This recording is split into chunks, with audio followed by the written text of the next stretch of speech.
Previously on Dungeons and Dragons, our intrepid adventurers made their way through the dredges, heading, again, without real point of reference for cardinal directions, headed east, away from the safety of the camp after surviving an intense swarm of mud zombies that broke through the barricade of the sanctuary that was the campsite.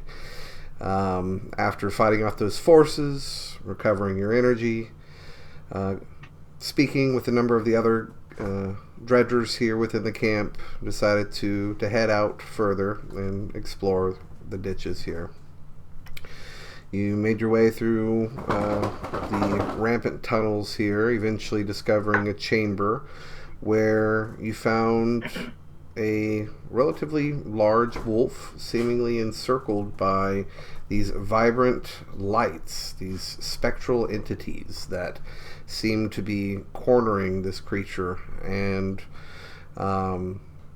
in fear, and unfortunately due to some really bad rolls, really bad rolls, because technically there was only supposed to be like one chance. I think I gave everybody a chance, and not one person rolled well. I think we had I think you gave all 2 chances. I tried so hard to get you guys that side quest, and the dice were just like, it's not happening today, guys. But in only fear, we could roll real dice. I know. I don't even know if all of you guys have real dice. So I do. Yeah, he does. I have a set in a table or in a box for it. Okay. Well, I know you do. I know Casey does. I know I do. I don't think Chris does. I'm not sure about John, and I know Logan does. So John's got coconut dye. He made his own. I don't think he's got coconut dice, but that'd be kind of cool. He should. But nevertheless, what's up? Oh, sorry. I was just saying. I'm assuming my hit points are accurate for last time then too. Correct. Because we just left. You guys never long rested since then. You guys just kept pressing on. So, after defeating these spectral lights that were attacking this wolf creature, the wolf, in fear and unsure of whether or not it could trust you, dived into kind of a small alcove. Surprisingly, a quick burrower for a creature of its size, unfortunately kind of collapsing the tunnel behind it, and you all pressed further onward. Eventually coming to a fork in the tunnel, decided to take the right option, slowly descending further and further into these tunnels as they kind of dip downward, eventually encountering a number of spiked barricades that seem to have been placed here. A number of you, with the help of each other in your party, managed to vault and or climb over these barricades, eventually finding a small alcove. Greg, you tapped into the energy to try to see beyond the standard veil around you, trying to see if you could sense any sort of undead forces. One by one, in a very Scooby-Doo fashion, you all kind of followed Greg's suit entering into this chamber. And right about the time that your vision began to subside, suddenly there was kind of a rumbling in the stone walls here. And bursting from the stone wall, a very familiar sight of a mud zombie jumping out towards you, just as your guard had been let down. And that's where we'll go ahead and jump in, and I need everybody to roll for initiative. Yeah. Is it initiative an ability check? Initiative is an ability check? Yes. Okay, I have a disadvantage on my ability checks because I have exhaustion. Everyone. I think everyone has a point of exhaustion. Yeah, initiative roll is considered an ability check. So. Okay. Well, I accidentally rolled twice, but my first one was a 15. Well, you were supposed to roll twice. You gotta roll twice, you have to. And take the lower. Roll exhausted. Oh, really? Oh, okay. Yeah, well, if you haven't... We were getting ready... I was gonna say, I think we were getting ready to rest. You were thinking that this might have been a good place to lay your head down for the night, which still could be an option if you're able to deal with these threats.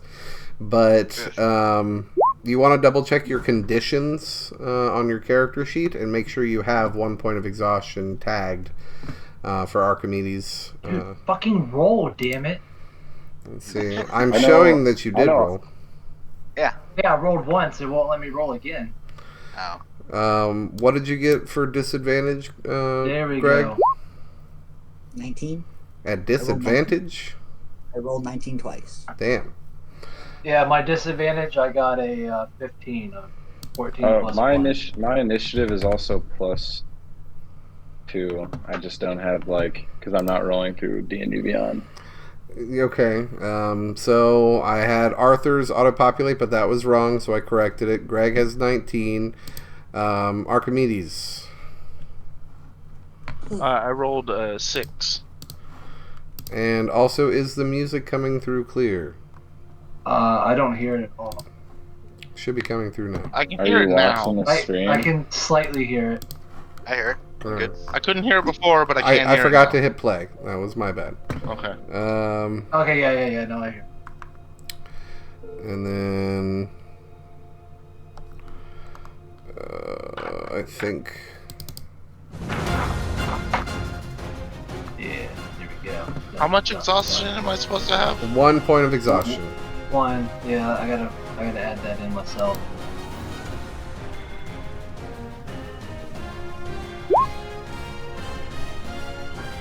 I think we all had exhaustion. Yeah. I think only a few of us did. I don't. I mean, I didn't have it, but Because I think we had to make a roll, and Okay, yeah, I know I everybody had to failed make it. a I might have had con everybody do Constitution Oh. saving throws, but So I think a couple of us passed it. So I don't think Okay. everyone exactly was exhausted. well, yeah, because I didn't have it, so I know I was because I marked it, and I remember vaguely that I was exhausted. I mean, I don't feel like pulling up the video to go find out who had what. I'm okay but, with being exhausted. if you want, I mean, I wonder if I can roll. No, look, you could scroll up in the combat log, and I only see that I have. It just says orange. Oh, is just exhausted. you. oh, because yeah, we Yeah. did have to make a con save. Yeah, that's right. so, I think we all saved it. If you scroll up a little further, like Logan like- got 24, 15, 23, 14, well, he rolled and I got a 4 5. saves. So for some reason, Well, if you go up further, well, he was having issues. If you go Yeah. up further, he had a 24 along with everybody. So, Arn- 23. Arn failed. Logan, or Borgia I had a succeeded. 14. Let's I see. think it told me that I was exhausted, but I guess that was me clicking it over. So Yeah. Okay. Let's see. yeah, I think everybody saved it. That's what I. Okay. I think I was the only one that was exhausted. All right, then we'll go with that. And Okay, then, Yeah, Oh, I had shit. I had a 15. so then, that what did you passed. roll for initiative then, Archimedes? Oh, is your 15. 15. All right. And mine's 18, since it's not at disadvantage. All right. Thank you, Aaron. No problem. It's been a while, guys. Well, it was a while. And I remembered that I think I was the only one that was exhausted. Because I was looking for a place to rest. And then, And I think that's how we stopped. Borgia, what was your initiative roll? I rolled a 18. I have a +2 to my initiative, so 20 total. Dirty 20. Okay. Alrighty. Oops. Sorry. So, What the fuck was that? so I keep muting my mic because my brother's making dinner. It's a little loud. I don't want all is good. All is good. to bother some. So, surprise round. Let's see. The first one slamming through the wall, the stones blasting outright. Just is immediately all in one motion trying to slam. Let's see here. And you guys, we didn't decide if we wanted to try those new alternative rules yet, right? So we'll stick with normal rules today and let you guys review those and maybe implement them next time. Maybe when we get out of this dungeon area that we're in, maybe. Sure. Cool. So I'll go ahead and roll. That is 17 plus. Okay, so yeah, that's a 20 or 22 to hit on Gregert. Advantage because my detect good and evil is still up. Let's see here. No, I had stressed that it had faded. That was why the because it only lasts for a minute. Okay. So, and it was about the time where you guys were starting to lax. You would come in, you would scan the room, Only if this was PG. and you guys were moving in slow. Yeah, I know, right? Moving slow speed as you guys have been kind of stealthing in. But that is going to be 22. So that's 2d4 plus 3. 1 plus. So that's technically 5 points of bludgeoning damage. And if you are a medium or smaller creature, you are considered grappled. Until the grapple ends, the target is restrained.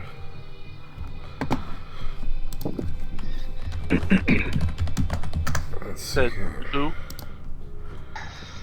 For what? Greg. Okay. So your speed is 0. Attack rolls against the creature have advantage, and the creature's attack rolls have disadvantage. Let's see. And you have disadvantage on dex saves. So, alright. Did the Get music your play head out of that again? one, Greg. As suddenly, Arthur, to your right, there's another burst from the wall as stones collapse downright. As you see another mud zombie manifest, breaking Knew there through was the going to be wall. more. You do. He said threats. You do. Actually, go ahead and give me a perception check, Arthur, as the stones kind of blast out right, and suddenly this creature's going to try to slam you. Alright.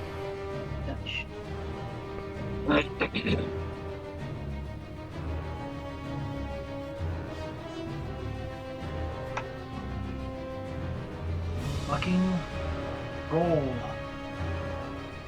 There we go. Nat 20. Shit, yeah, with a nat 20, you know, you've seen these mud zombies before, obviously. And you've seen the occasional, like, random protruding bone or something like that. This is the first time you're actually kind of seeing one that almost seems like it has encompassed or somewhat consumed a full-sized humanoid being. You actually see like a skeletal form almost kind of stretch out right as it breaks through and get pulled back into its form. And with a natural 22, you also see kind of fall to the ground from this space, like almost it was like once a burial alcove that was bricked off. This spear fall and clatter to the ground. But this creature does not use weapons. It uses its bare hands and will attempt to try to slam you. So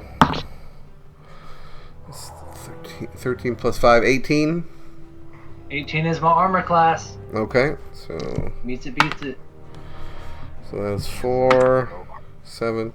So 10 points of bludgeoning damage, and you are considered grappled and restrained. So, actually, let me go ahead and right-click. Marker. What's a good grapple thingy? We're going to say that little icon is grappled.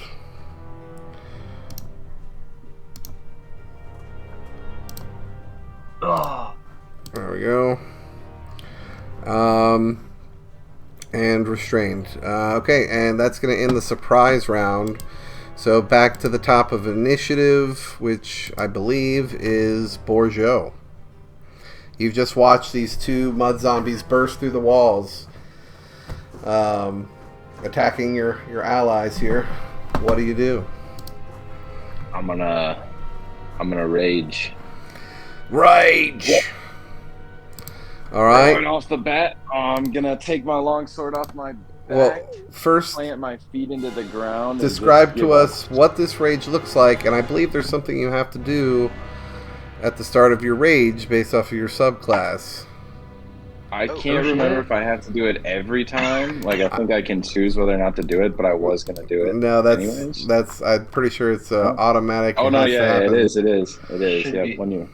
When you enter your rage, yeah. Yep. Okay. Oh, What what is is it? I think it's a D8, right? I don't have that detail up in front of me. I can double check. Oh, you. It's a, So features and traits, rage. all right. So I rolled a 7. I do have the table pulled up too, but if you want to So look just so you can see. yeah, as Borgio immediately gives a blood-curdling shout and watches his muscles begin to bulge, veins spread through, and suddenly you watch as this pulse of green energy shoots down into the ground, and you watch as these strange tendrils and vines begin to sprout and spread outward from where he stands. Small little flowers blooming along the edges of these tendrilled vines. Technically, right now, all the ground within 15 feet of you is considered difficult terrain for your enemies. Neat. Oh, cool. Are any of the mud zombies in range of me? No. Borgio, you were pulling up the rear, but you could probably duck around Archimedes and head over and try to hit the one with Arthur, or dash forward and try to hit the one engaged with Greg. I will go after the one up against Greg. All right. So easily done. You And- move 5 feet forward. Yeah, I mean, And then I would like to use a reckless attack on it. Beautiful. Excellent. So that gives you advantage. And I'm using my +1 longsword that I have. Understood. Versatility or one-handed? Versatility. All right. Go ahead and give me an attack roll.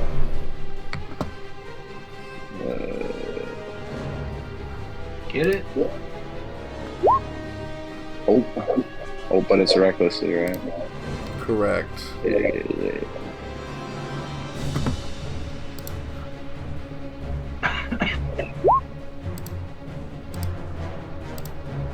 So that is 12, and then I have a You have a plus 6 to hit. plus 6 to hit. So I believe that's going to do it. 19? Yes. You said 19? Yeah, that absolutely hits. Go ahead and roll for damage. 3 plus 6. Let's do because you're raging. 3. 9. Yeah, I added the +2. It's +4 and then +2 because I'm raging. So 9 9 points total. of damage. Understood. As you strike the creature currently holding Greg, as Greg is kicking fervently, trying to break from the restraint. So that is your action, have, bonus action, and 5 feet of movement. in 5 feet of movement, I will. Am I? So I'm still in the difficult terrain, or no? The difficult terrain follows you.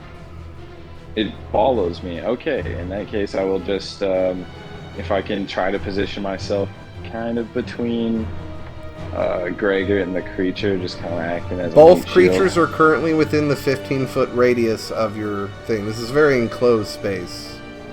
Oh, I'll just stay put then and hope that my attack got its attention. Okay. Beautiful. So next in the order is Greg. Yes, I will. Mind Sliver. Excuse me, Mind Sliver, the one that's on me. Okay. Let's see here. So intellect saving throw. That is a fail. So he take 4 damage, and he gets a -4 on his next saving throw. Gotcha. Beautiful. So that is an action. You don't have any movement currently.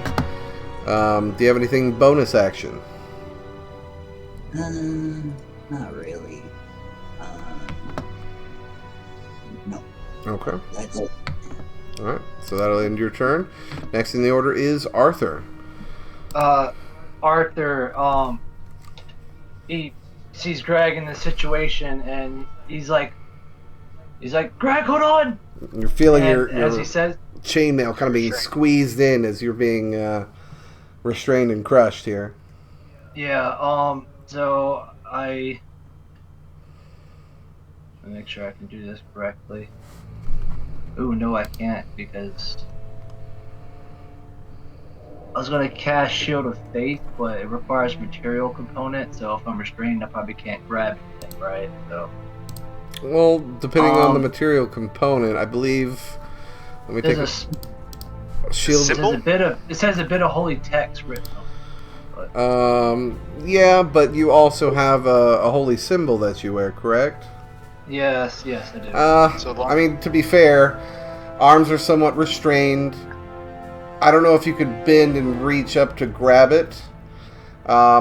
I'll say, go ahead and give me. This is more of a finesse and finagle. Either, well, I'll let you choose. Either kind of more sleight of hand or athletics to try to wrench your arm just close enough to just grab onto the amulet to be able to attempt to cast it. Free roll. So. Okay, I'm gonna choose that. All right. So give me an athletics check.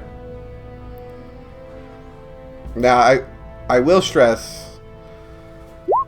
this will be at disadvantage. Okay. But it's still in your wheelhouse. So because again you are restrained, it's hard to grab. You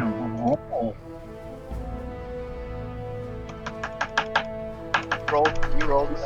You got 1. Yeah, I rolled once, but I'm at disadvantage. He said so. No.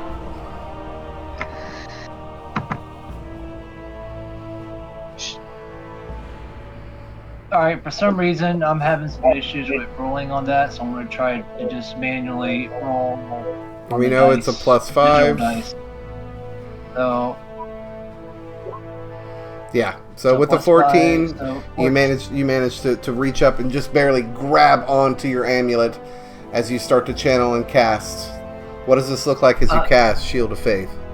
As I grab it, like my eyes flicker with this orange kind of like flame for a minute, and it around Greg, he feels this warmth like kind of like embrace his body, and now he has a Shield of Faith on him. +2 to AC. Very nice. +2 to AC. Like it. And for my action, since I wrenched my hand and I'm clenching on my holy symbol, I'm just going to try to I use my channel divinity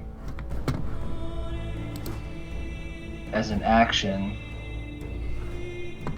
to cast or to say what's it called? Aim your enemy.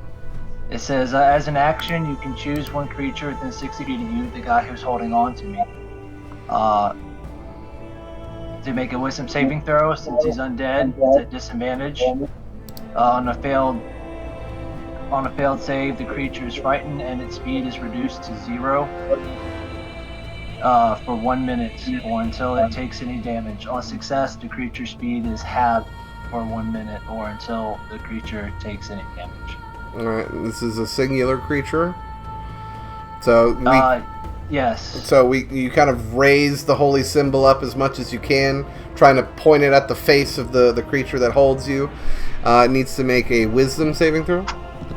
Yes, You a say? disadvantage. Mhm. Yes. Let's see here. 18 on the die for the first one.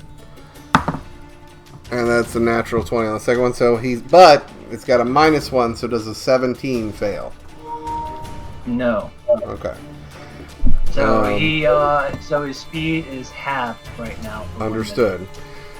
Zombie B has half movement speed. I will mark that here.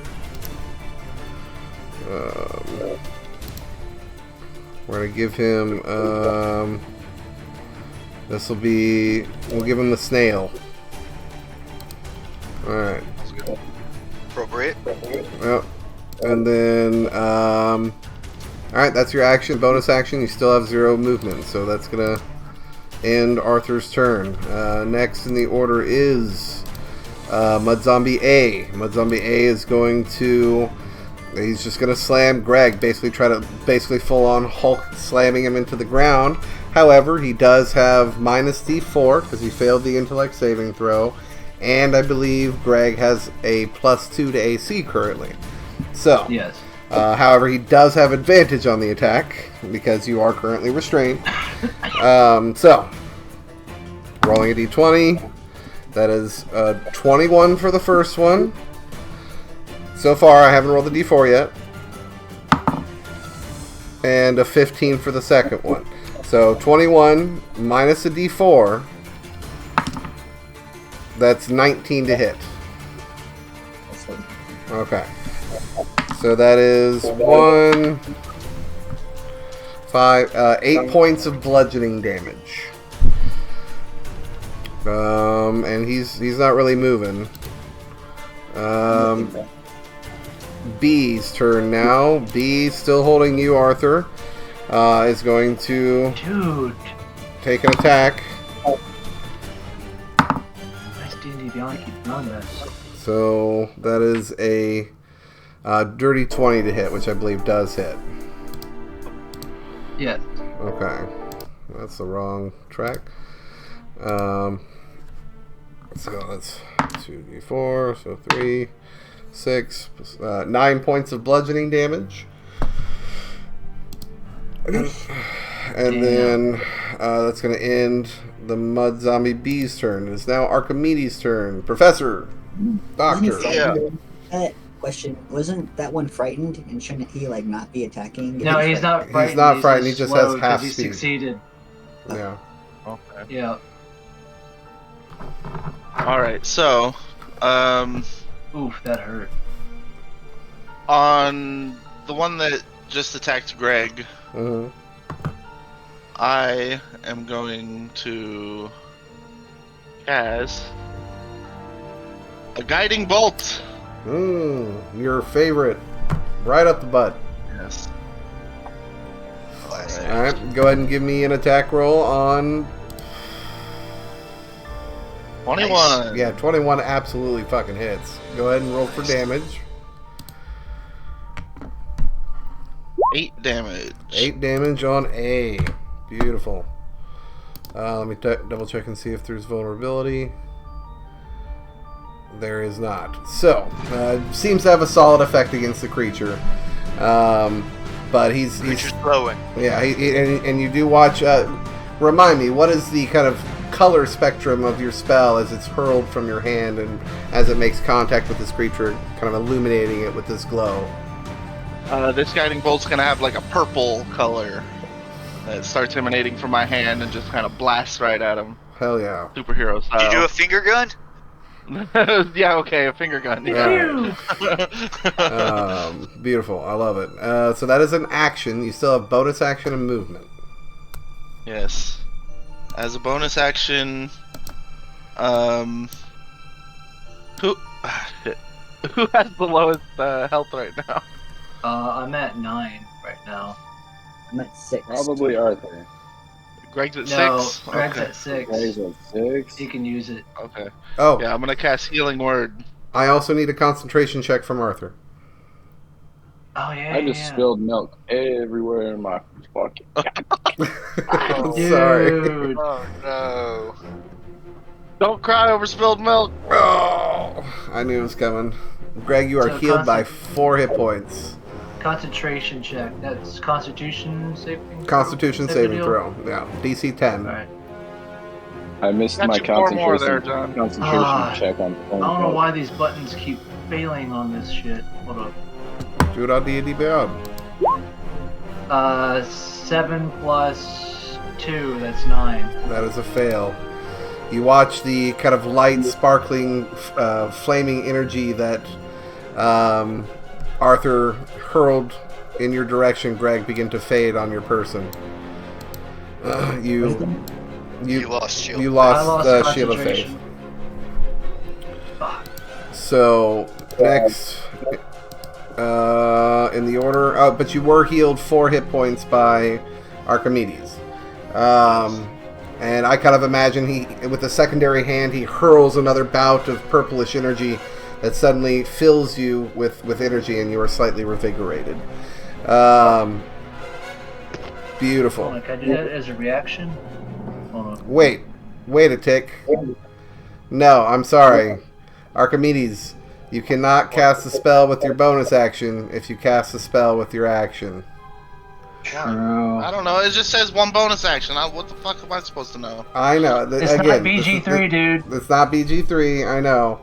No, I know that, and I know there was something that I had fucked up on before, and I didn't. It was that, okay? It's that. Basically, you can only burn a spell slot with either an action Once or a per bonus turn. action per turn. Yeah. Exactly. I'll remember that. I'll You can remember do that. a cantrip, so you can do Sacred Flame as an action, and then Yeah, you can use. I should have done Sacred Flame. It's fine though. That's fine. but- But I wanted the Guiding Bolt to have the advantage, which is not a bad thing yeah, either. exactly. So Greg, you did not get healed by those 4 hit points. I'm sorry. Damn it. Sorry. But you still have bonus action. Do you have Yes, anything I else that's a do. bonus action?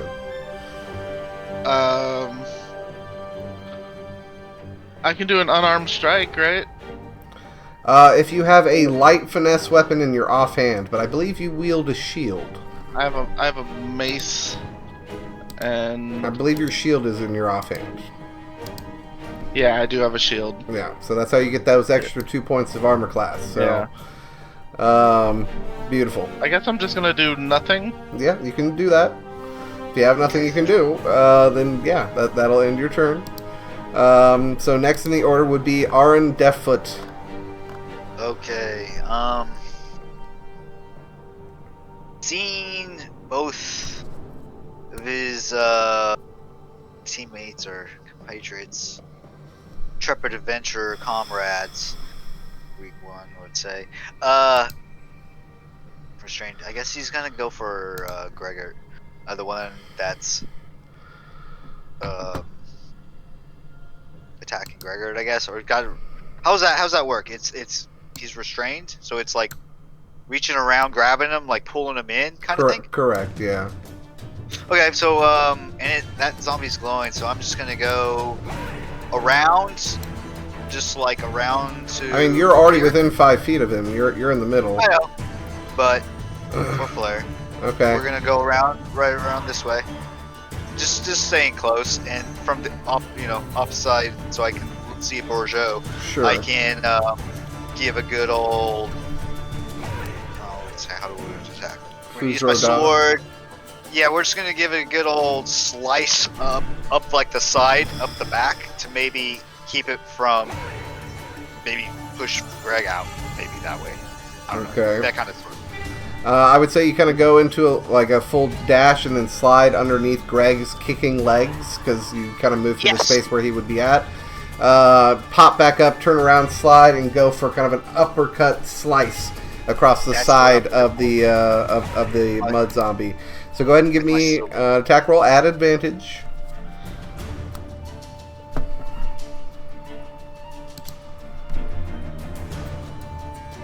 $14 hit? 14 does hit, Hurrah! and that is with sneak attack. Yep. I think that's 12 points of right? damage. Nice. That's good, solid. One Action. second, and then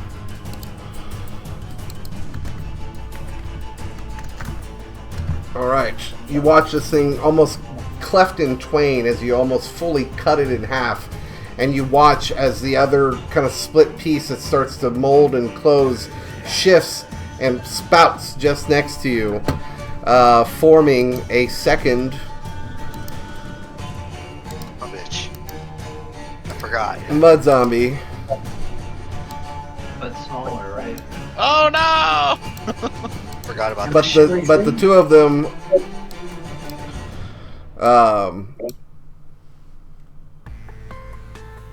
are a bit smaller than it was previously. It's mass. Correct. Is Gregor trained? You are still restrained because he kind of came up and like basically bisected it along the torso. The front end still holding you. The back end slawed off and kind of almost slinky styled into that spot. Now taking form and getting ready to strike towards Arin. So that is your attack and like 10 feet of movement. You still have a bonus action. Can I do another? Do I do an unarmed? I have 2-weapon fighting, so do I do an unarmed attack? Everybody has 2-weapon fighting, so if you have a dagger and you're offhand, Yeah. and that, because what did you fight with, a short sword in your main hand? Okay. Short sword and dagger. Then technically for that, it's just a straight D20 roll. But if you manage to hit, then you do get to add damage to your damage modifier to the attack.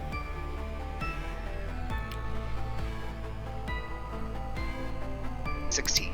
16 hits. Go ahead and roll a D4 plus your dexterity modifier. Oh. D4 was 4 piercing damage. Plus 3, so 4, 5, 6, 7. 7 points of damage. Nice. So, and this is the one that's still holding Greg, correct? Yes. Alright, so that is going to be beautiful. Excellent. And so the one that manifested next to you is Zombie C. The one still holding Greg is A, and the one holding Arthur is B. Actually, I think I can even mark that. C, B, A. There we go. So, solid move from Arin. So that is pretty much all your battle economy. Yeah. Yes. So that's going to end your turn. Next in the order is back to the top of the round, Bourgeot. I would like to attempt to decapitate the zombie holding Greg. Zombie A, I believe. You can certainly try. Go ahead and give me an attack roll. And you are flanking, so you do have advantage on the attack, so no reckless needed.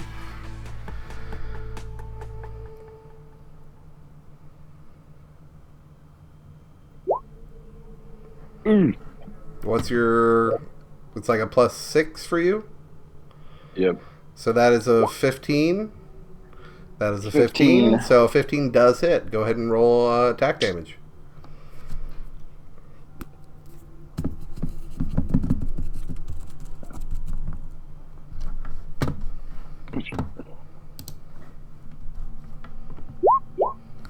Oh, 9 plus 6. 15 points of damage. Jesus, how do you want to destroy this fucking zombie holding Greg? I want to do just an elegant two-handed swing and just cleanly chop its head off. Yeah, you leap up and go into a full spiral as you slice up, you being half its height, jump up and just... Greg, you kind of lock eyes with Bourgeot just in that last minute as you're sitting there struggling and immediately try to duck down as blade goes right across your head. You hear the slaw-like motion and sound of the mud beginning to lose form as there's a clatter and smack as there's like a sudden Jackson Pollock mud painting on the wall behind you as the head clatters and splashes against the wall. So A is decimated and destroyed. You are no longer restrained. Beautiful. Excellent. Thanks. So that is your action. You still have bonus action and movement.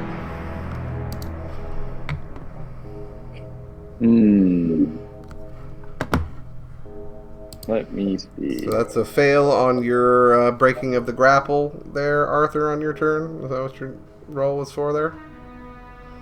What roll? You just rolled an athletics check. Oh, that was... From last time. That was probably from last time. That was from the... I don't know what that was. Oh, that was probably me trying to do athletics, but since it wasn't rolling, I had to do it manually. Okay. Well, definitely some lag there. Beautiful. All right, Borjo, Weird. bonus action and movement. I will just try to move if I can into the zombie on Aaron, like just into its view. I don't know if I can put myself between it and Aaron, but if I can just yeah, with get your its- movement, that's 5, 10, 15 to get over there. Hang on. We're both halflings. Yep. Can I slide under the mud zombie's legs and pop up in between it and Aaron? Greg is kind of like just clattered down and landed on his own feet back in that space. So I would say sliding underneath his space is no longer an option. Aaron was able to do it because Greg was lifted off the ground. And I imagine Greg is not too terribly much taller than you two. I don't know. I have to double check what we wrote down, but I'm pretty sure. Is Greg is Greg still by the mud zombie that? Correct. is on Yeah. Aaron? Yeah. But like I said, you can just go into a full run and slide and kind of baseball slide and pop up just behind the zombie that's currently facing Aaron. Yeah, I'll do that. All right. Beautiful. So And as my bonus action, I will say, I'll just like growl at it really loud. Beautiful. Okay, why Try is to this get not its working? attention. For some reason, it keeps saying that you're grappled when I click on you. Oh, hit enter to save. Okay. Delete, enter. Now you're good. Alright. So, and you said you're going to end your turn there? Just gonna use my bonus action to like come up behind it and just to get its attention, just kind of like just give some, I don't know, some guttural growl at Give it. me an intimidation check.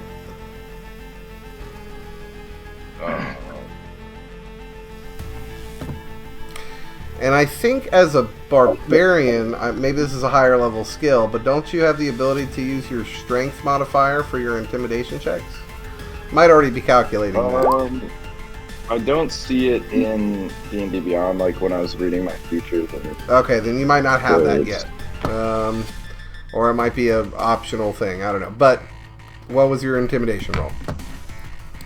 So I rolled a 15, and then my intimidation bonus is 0. So 15 it is. just a 15. All right, beautiful. All right, we'll find out on the creature's turn as to whether or not that had effect.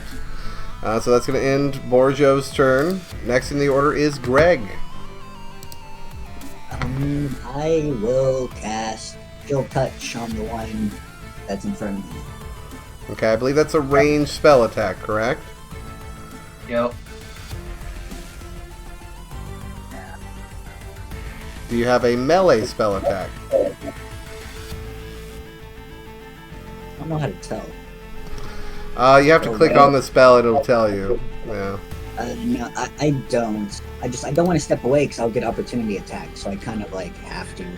Theoretically, but I'm going to stress, just because one, Yeah, I'm mine's feeling looking benevolent, too. and two, I'm going to share. It has not had its turn, and technically it was part of the same creature it was before. And when they split, they're using their reaction to do that. My man, thank you. Well, I'm gonna dip away, like towards Archimedes. Like kind of step back here or right here. Yeah, right, Kind right of, there. kind of little vault backflip. Yeah, I'm just like, kind of panting, and then I'm going to charge up a Chill Touch and just freaking blast it at the one that just split. All right. So go ahead and give me a spell attack roll.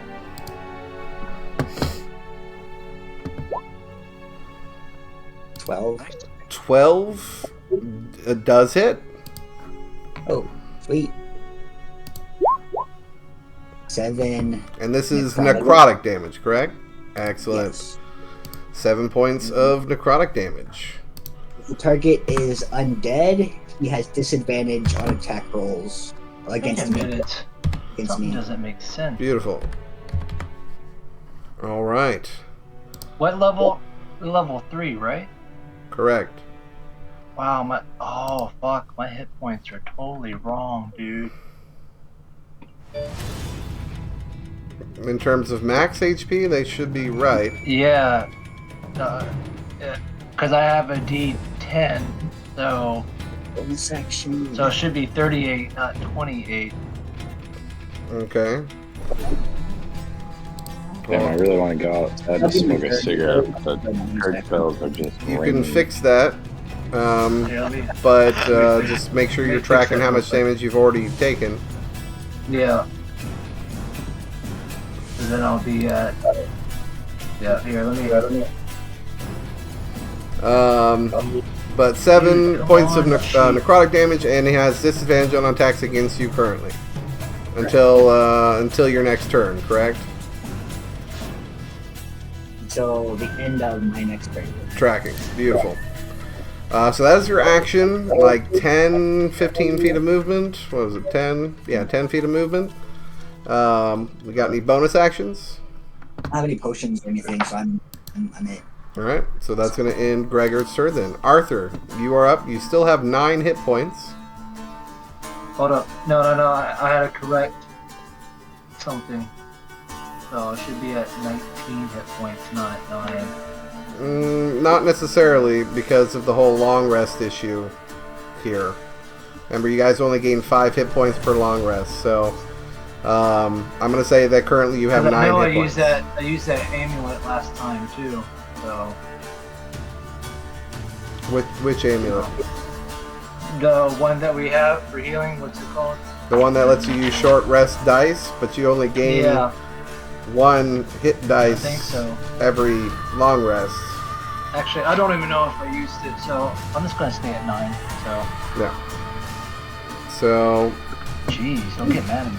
I'm not getting mad. I'm just being, I'm kidding, just I'm being just like- stern. Like, fucking yes, with you. you are going to stay at 9.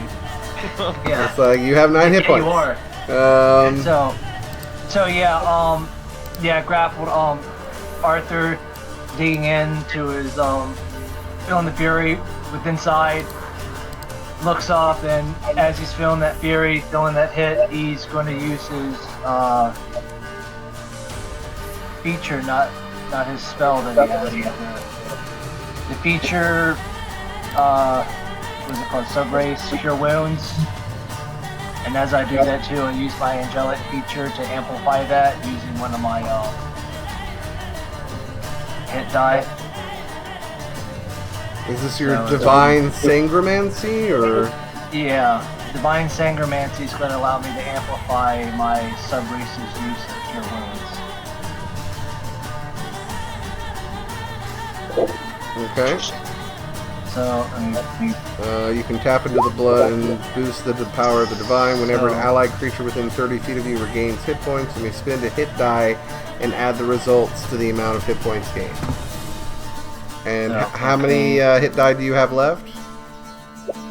it shows that I have Because you definitely don't have all of 2. them. Okay. No, I have 2. Um, So I just used 1, so I just rolled a what? 10 on my no, I rolled a 6 on my D10. I rolled a 4 on that, so I have 10 HP back. You grip your stomach while still holding your amulet. Focus on this and tap into that power within. There's another burst of fiery flare within your eyes, and some of the wounds that you've taken begin to seal and heal. So that is an action. And as my bonus action, I am going to glare at this creature, and as I glare at it, preparing to Hulk out, I cast Hunter's Mark on So it. you have a Cure Wounds that's a racial ability? Yeah, but it's Okay. only, it says use. It says Cure Wounds, Subrace, use. Because and I then know that you cast Shield of Faith earlier, and that burned your last first level spell slot. No, I had 2 spell slots left. You did not. I had it pulled up. Yeah. They I showed just- 2 yeah, that's spells 'cause I just burned. Yeah, No, because I just clicked it.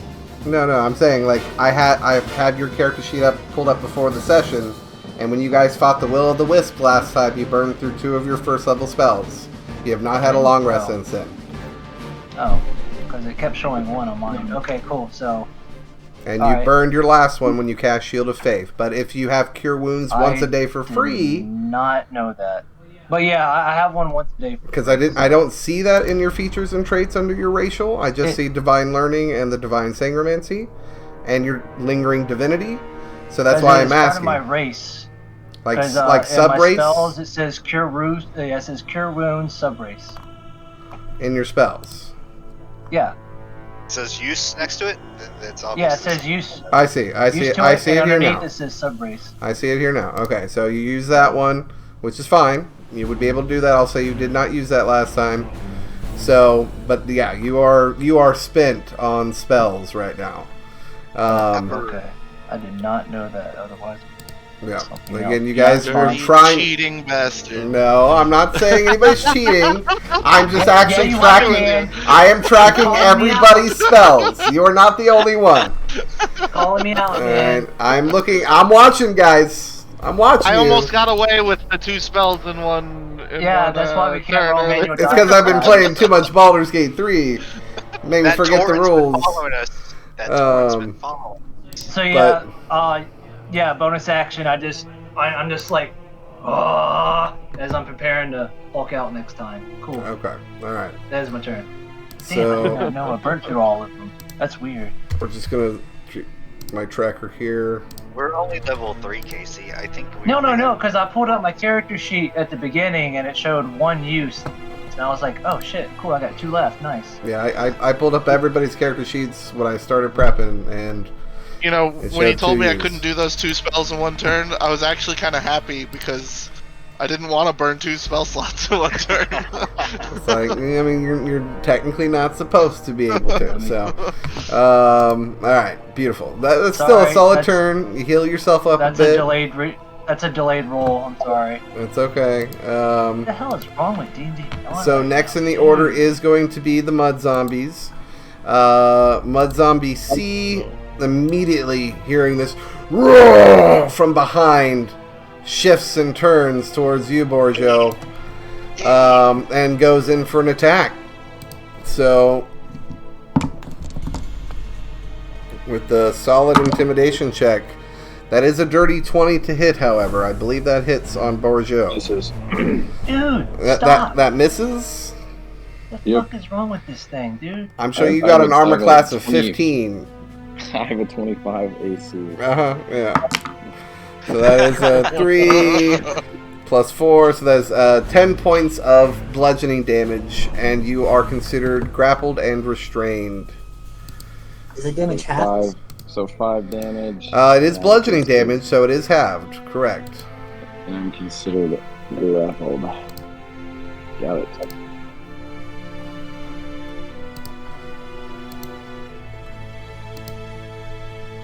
There we go. And then this is the grappled symbol. Alright. And excellent. Alright. Sorry, I gotta mute real quick. It's okay.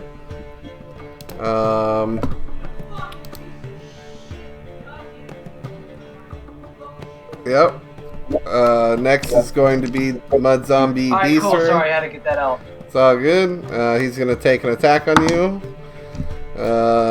As he's still holding you. So that is 18 to hit. Hits. So Arthur, you take. Wait, what? What happened? It just rolled an 18 to hit you because you are Yep. still grappled and in its grasp. That is 8 points of bludgeoning damage.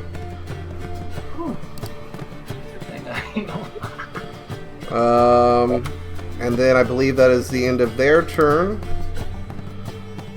So next in the order is Archimedes. Yeah. Alright. So. Let's see. Let's go for. Okay, Borjo destroyed one of them, right? Correct. Yeah. Yeah. But then the other one split. Before he destroyed that one, yes. There's Yes. still 3 left, basically, because we're waiting on the one that Arthur. One is grappling Borjo right now. One is and the currently other is doing uninjured what? and grappling Arthur. The other is much smaller, taking some hits, and currently engaged with Borjo. Okay. So the one that's taking hits, I will Sacred Flame them. Alright, so that's a dexterity saving throw on their part. So, d20. Oh, yeah, that's a... roll low. That is a 6. So, that is a fail. Okay, yeah. 7 points of damage. Hell yeah. Nice. As it struck, it's looking pretty rough. So that is your action. You still have bonus action and movement. Alright, As it's so enveloped bonus in action, purple flame. I am gonna healing word. Gregor. Gregor. Heal Aaron. I mean, Arthur. Arthur. Okay, I'll heal Arthur then. Are you using... It bounces off of Gregor and hits Arthur. You're like, this way, this way. That's what I meant to do. The flame stops midair and then shifts over to Arthur. And this is Cure Wounds, correct? Or, I'm sorry, No, healing word, yeah. 5 points. Arthur, you are hit with this bout of purplish energy, and some of those wounds begin to heal once again. So that is action and bonus action. You still have movement. I'll stay where I'm at. Understood. So that's going to end Archimedes' turn. Aaron, you are up. Turning to face the one that was split. Yeah. I'm just gonna give it a good old slice, stab up the butt, and a leap. All right. So full-on uppercut with the short sword. Go ahead and give me an attack roll, and it is an advantage because you're flanking. Sweet.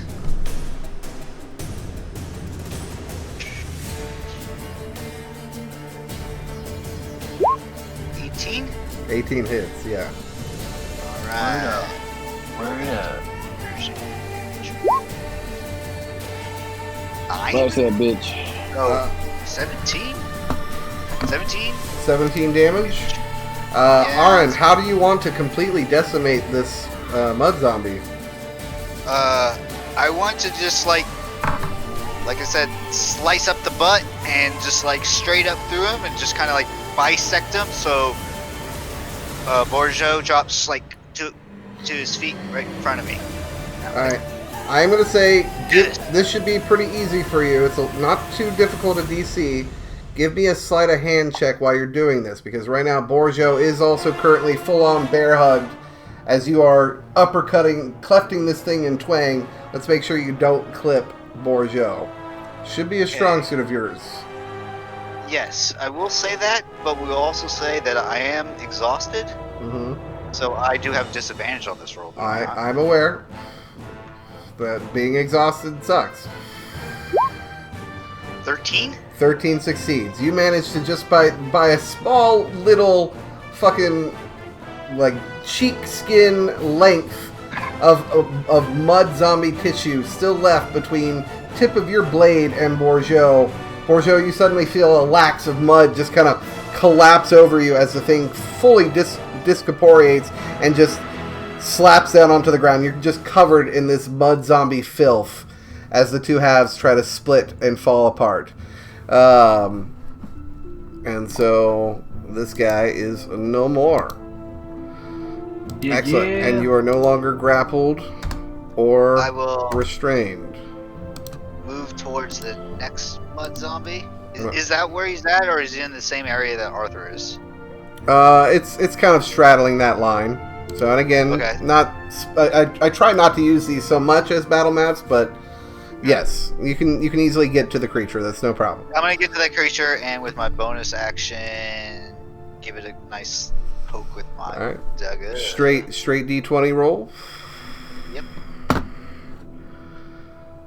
Ooh. Oh yeah, that absolutely hits. Go ahead and roll a D4 plus your Dex mod.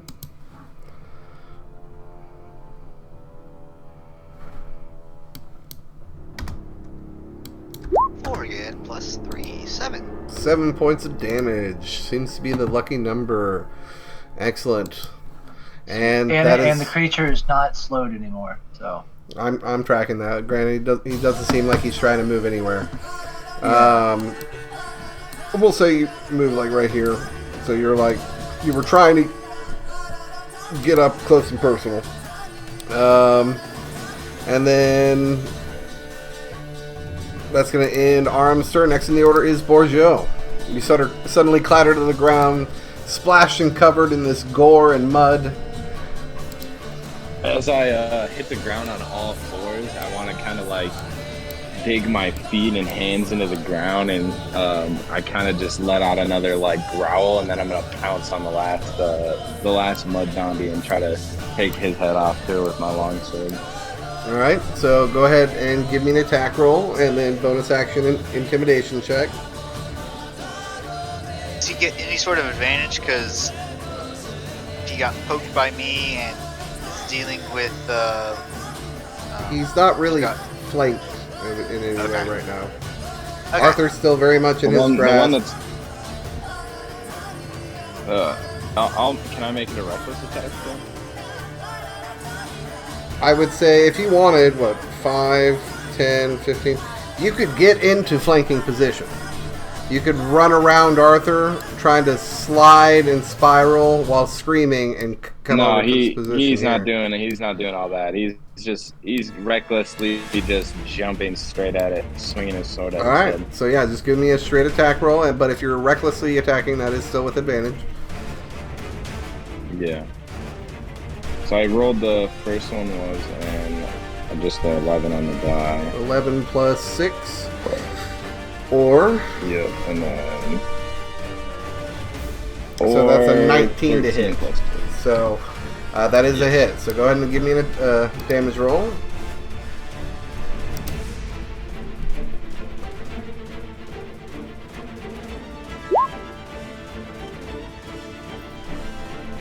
Ooh. 1 point plus your rage, which I think is plus 2, so 3 points of damage. No, plus 4 for the sword, and then plus 2 for the rage, so 7. Okay, so it'd be 2 plus 2, wouldn't it? 'Cause you rolled a 1, it's like I do, and the sword gives you an 1d10 extra... plus 4. Yeah, but the plus 4 is taking into consideration your rage damage, I believe. No, it doesn't automatically add the rage damage. I'll do. Well, the plus 4 definitely is counting the plus 1 from the sword, though. So that would be plus 4 like plus my 2. great axe is a plus So that's 3. That's 7 points of damage. Yep. Alright, track it. You strike it across its torso. A bit of blood and mud kind of spills out for a moment as the sword is wrenched away and the wound kind of seals itself shut. Not necessarily in a healing fashion, but just closing and reshaping kind of Clayface style. And that is going to be your action. Go ahead and give me a bonus action intimidation check if you're trying to get its attention. As my bonus action, I would like to also just kind of shout out just to everybody, there's only one left. Let's kill this bastard before he splits again. And then, that'll be like me trying to get its attention, plus just kind of calling out everybody so they know. Okay. Focus on this one hard. Alright, excellent. So, I will say no intimidation check needed then if that's what you're calling out.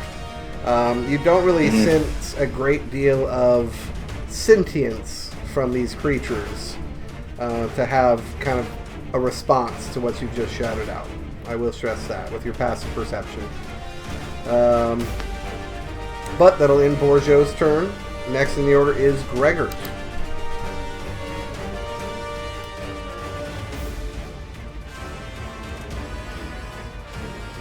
We've lost Gregor. Maybe he's using the restroom quick. He doesn't seem to be at his desk. Bro. Somebody might be here.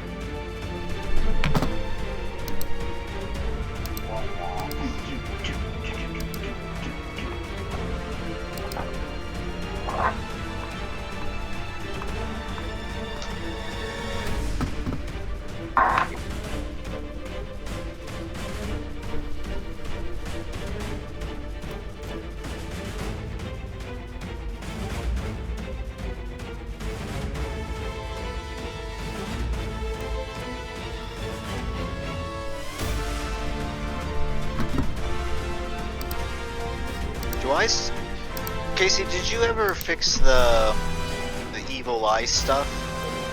Gregor, you're up.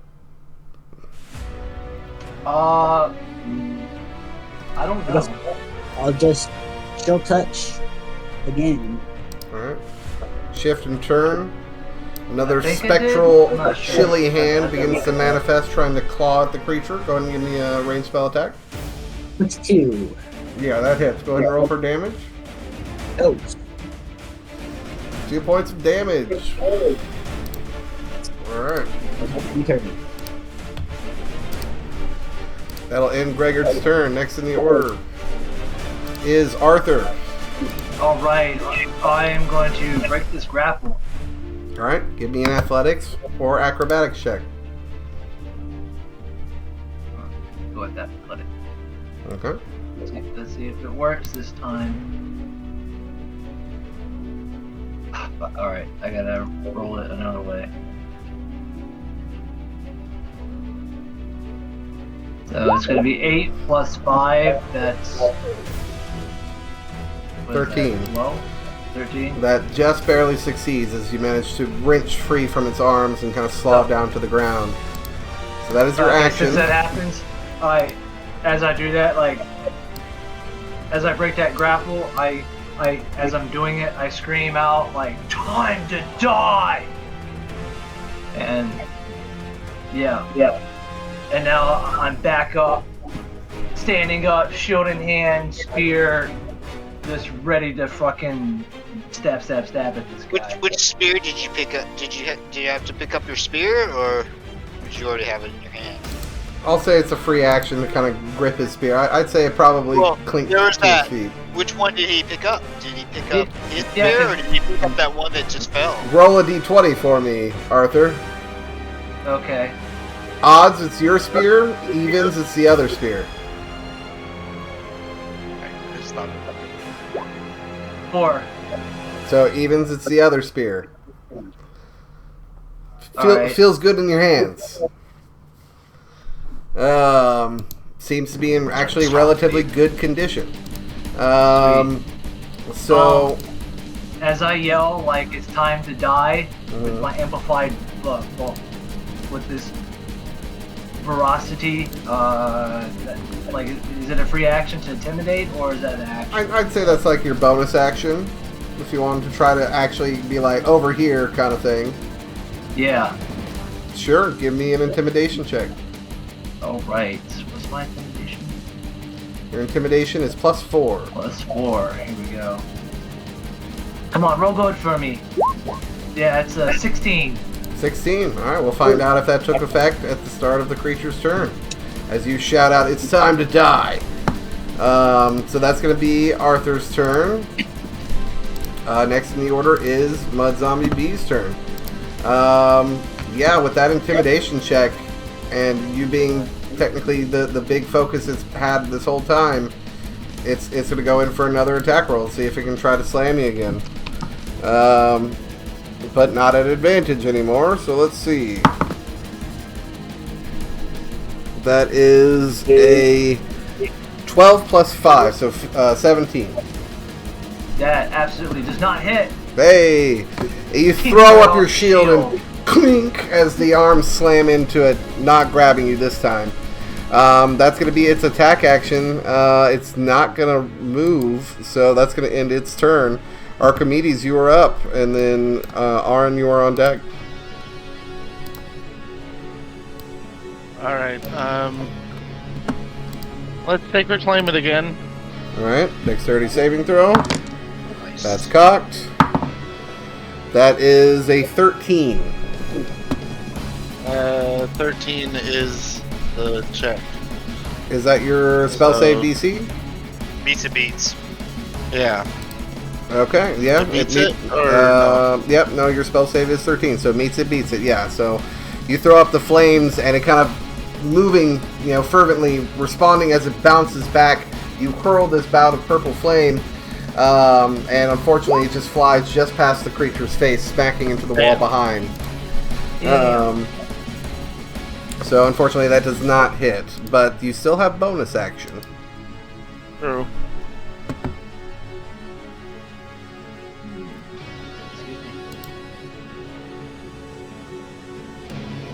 But I feel like this thing is almost dead. You can try to. You fought these things before. You could try to make a perception check to see if you can discern that. Perception. Okay. I'd allow that for a bonus action. 21. With a 21, I mean, that's a pretty solid check. I mean, this thing's definitely taken some damage, but it's still looking like it's standing pretty tall.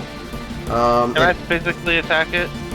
Do you have an Because I only did offhand light finesse weapon in your offhand? No, I have a mace in Okay. my regular hand. Unfortunately, you used your action to cast Sacred Flame, so unless you Yeah. have a dagger on a hilt or something and you want to throw your shield to the ground and charge up with your offhand and try to attack it that way, that's... No. Okay. So, unfortunately, per the rules of D&D, no, you cannot. Yeah. Okay, I'll do nothing. Okay. So that's going to end Archimedes' turn. Next in the order is Arin. Going to just give it a little creep around and give it a good old slice at its legs. Or its knees, I guess. Like you're going to try to run around Arthur? Well, is it... It's not like... There's space between it and the wall, right? You know what I mean? Yeah, don't you have that halfling nimbleness or whatever? Yeah, I mean, I'm nimble, but isn't there space? Like, he's not... Is a zombie against I would him? allow, if you would like to try to give me an acrobatics check, if you want to try to, like, parkour off the wall, flip over him, and land on the other side, I'd allow that. Oh. No, I don't want to do that. I just want to go for, like... I picture it, like, not being... There's space between it and the wall. So I Not- could go around to find Not, it, right? not really. Again, per the rules of 5th edition, you can't move through an enemy space. That's the enemy space. So far, we've been treating this like a battle map, so I'm adhering to the same rules. No. I totally understand now. Yeah. Okay, then I will just... From where I'm at, I'm just gonna... Give it a good old slash at the legs. Okay, yeah, easily done. Go ahead and give me an attack roll on the creature's legs. Do I get advantage or anything? Currently, it is not flanked. So, Actually, prior to this, my eye flares, and I look at the creature, and it's got to make a charisma saving throw. charisma saving throw. Please. Oof, that is a -2. Ooh, they're not very charismatic. So it is cursed by my evil eye. So We like, watch those same kind of like firelight tendrils fly out of your eye, striking into this creature, and it just kind of staggers for a moment back as that starts to take hold. So go ahead and give me an attack roll. Does Zach give you advantage on your attack roll, right? Or no? no, but it lets me do a sneak attack even if I don't have advantage. That makes sense. It says, while a creature is marked by your evil eye, you can use your sneak attack against creatures even if you don't have advantage on the attack roll, but not if you have disadvantage on it. Right, say that one Kinda more like time, the sorry. classical fighting mode. Yeah, that's what I'm saying. It you gives can- you advantage if it fails, right? No. You can use your sneak attack against the creature even if you don't have advantage. on the Understood. Tracking. Okay. Well, you're also within 5 feet of an ally, so I would have still given you the sneak attack roll. attack. That's fine. Yeah. I'm still using my bonus action for that. Excuse me. We'll roll with advantage then. Is that the case? If that's what the skill says it does, but hold on. No, it doesn't. You said you were going to give me advantage, but that's fine. I'll just roll. I think it doesn't give you advantage unless there's a rogue skill that says you get advantage Doesn't- if you're within 5 feet of an enemy. Yeah, if he uses his evil eye on it and it succeeds, he doesn't get advantage, but he instantly gets his sneak attack. Exactly. I get to use my sneak attack without. So it's just a standard Anyways, I attack rolled- roll. Yeah. I did 22. To my Yeah. Yeah, that absolutely fucking hits. roll. Okay. So even if you weren't flanking it, you'd still get your sneak attack. Correct. Like even if there was an ally already. Sure. Oh, pretty good. 16. God, 16 points of damage. Excellent. And then So we delayed. watch as it warbles and shifts and splits. Did it again. What a curse. Let's see here. And they're not snailed anymore. When is cursed? This one is cursed. I will give it. We'll give it the skull marker for cursed. Let's see here. Let's see. And I'll say, for right now, until I do more research, we'll say they're both sharing the curse. And I already did the damage. Let me split that here. 2 and 21. And so the one next to you is still B. We'll call the one closest to Archimedes A. I call out, shit guys, sorry. Did it again. Alright, but still solid, and they do look a little smaller. So that is your action. And I used my bonus action already to cast my evil. That's right, that's right. So that'll That's the end of my turn. end Arin's turn. Next in the order is Bourgeot.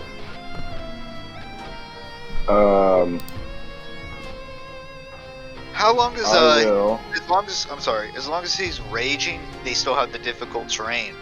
Correct, yeah. Okay. Just hasn't really mattered too much because I No, think that's it- just nothing's half. Yeah, nothing's really moving except for you guys, and you guys aren't affected Yeah, by it. it's It's like the pretty vines and close. flowers. It's basically as you guys start to run over these thorns and vines that are spread throughout, it's like flowers bloom at following your steps to where you don't get affected. And then as the creature almost shifts and tries to take a step, that's when the vines go full, the flowers shift to thorns, creating this difficult terrain. But yeah, Bourgeot, you are up. Can I? So first, are the two zombies like pretty close together still since they just split apart? They're within 5 feet of each other, yes. And can I feel like the magic coming from the vines and the flowers? You feel it kind of emanating from within, and specifically emanating from. It's strange. There's kind of you feel it emanating from within and from that kind of embedded, semi-cracked stone that's within your collarbone, from the crown that has somewhat embedded itself in your flesh. But you also feel it kind of reaching out to some ineffable, intangible force around you. You don't really know much about the weave, unfortunately, Bourgeot, so you don't really know what it's reaching out to. I'm almost trying to reach out to it. I just want to see if I can feel the full like 15 feet. If I'm aware of all the plants and vines, like the full 15 feet out around me. I'm gonna Like the say, magic. because do you have any kind of dark vision or anything like that here? I haven't been leaning on it too much. I'm assuming Arthur still had his torch. It probably fell to the ground, filling this chamber with light. I'm going to say you can see that the vines shift and move as you've been moving around this chamber. So, I mean, you would be able to put 2 and 2 together that it is very much correlating with your position, how these vines are growing and then dying off depending on where you step. Right. I'm just like, I'm physically like kind of trying to do, because Bourgeot isn't really experienced in any of this magic stuff. Mm-mm. But I'm trying to like reach within myself and feel if I can sense the magic of the vines 15 feet out from me. I mean, yes, you can sense how far this tether, whatever you're tapping into, you can sense how far it's protruding from you. Yeah, I would say. Okay, that's all I'm wondering, I guess. Can I try to? I want to stick my longsword into the vines next to me, and I'm gonna just do a full sprint at the 2 zombies and try to tackle them like into each other, just to get them like knocked down into the vines. Okay. So they are difficult terrain. They are not grasping vine, so they're not going to encompass the creature. 1, 2, Right. If I based can off at of least your get current one. position, if you were to try, 1, you're within 5 feet of one of these zombies already. So if you were to try to tackle into them, you don't really have much of a running start. Right. This would be, if Right. anything, kind of more of a grapple check to try to grapple one to the ground.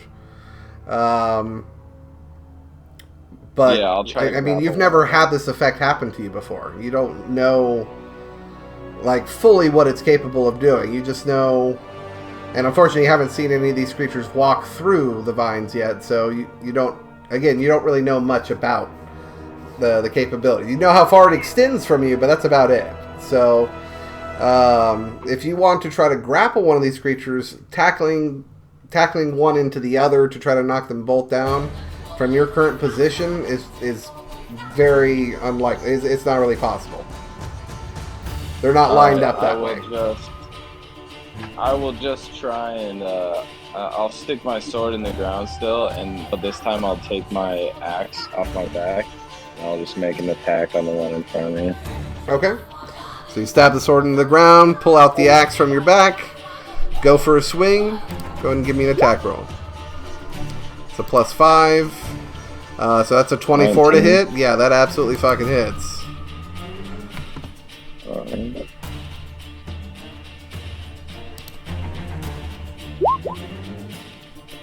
And then 4 plus 5, so 9. Plus the 2 from the rage, so 11. No, so it's 4 plus 3 from just my bonus, and then plus 2 from the rage, so 5 plus 4 is 9. Because the great axe is just a plus 3, it's not a plus 4 like that. No, it's just the D12 plus whatever your standard damage modifier is. Yep, plus 3. So 4 plus, yeah. 4 plus Great 3. axe is, yeah, plus 3. So you roll 4, that's 7, plus 2, yeah, that's 9. Okay. Alright, let's see. 9 points of damage. And you did that to the one that was closest to you. So. Yep.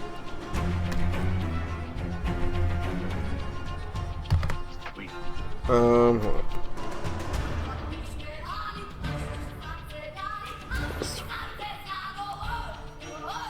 Oh yeah. So, okay. Beautiful.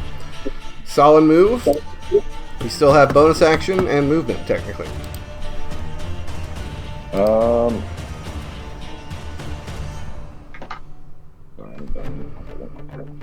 I'll just stay put with that. That'll just be my turn. Alright, so that's going to end Borjo's turn. Next in the order is Greg. Alright. I'll jump like 10 feet to the left, and then I will do another choke cut at the zombie in between. Arthur and Archimedes. Yes. Alright, so go ahead and give me a spell attack roll.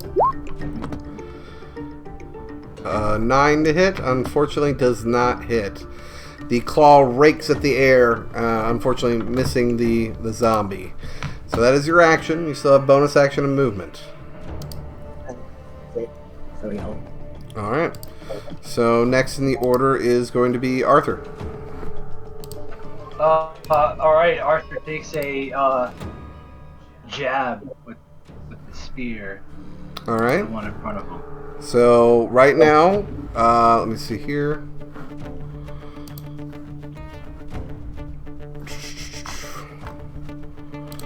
As you go to take the attack with this spear, 1 second. Okay.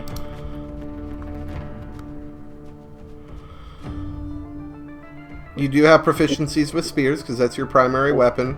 So it's just going to be a standard attack roll, no attack modifier bonuses or anything like that. Go ahead and give me a spear attack roll. Just pretend like it's your normal spear in terms of mechanics.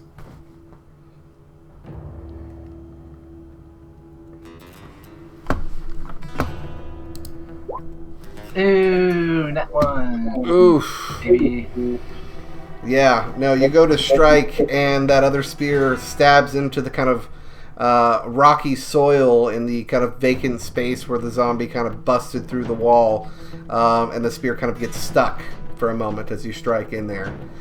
It's kind of flopping around, point still into the edge, into the soil.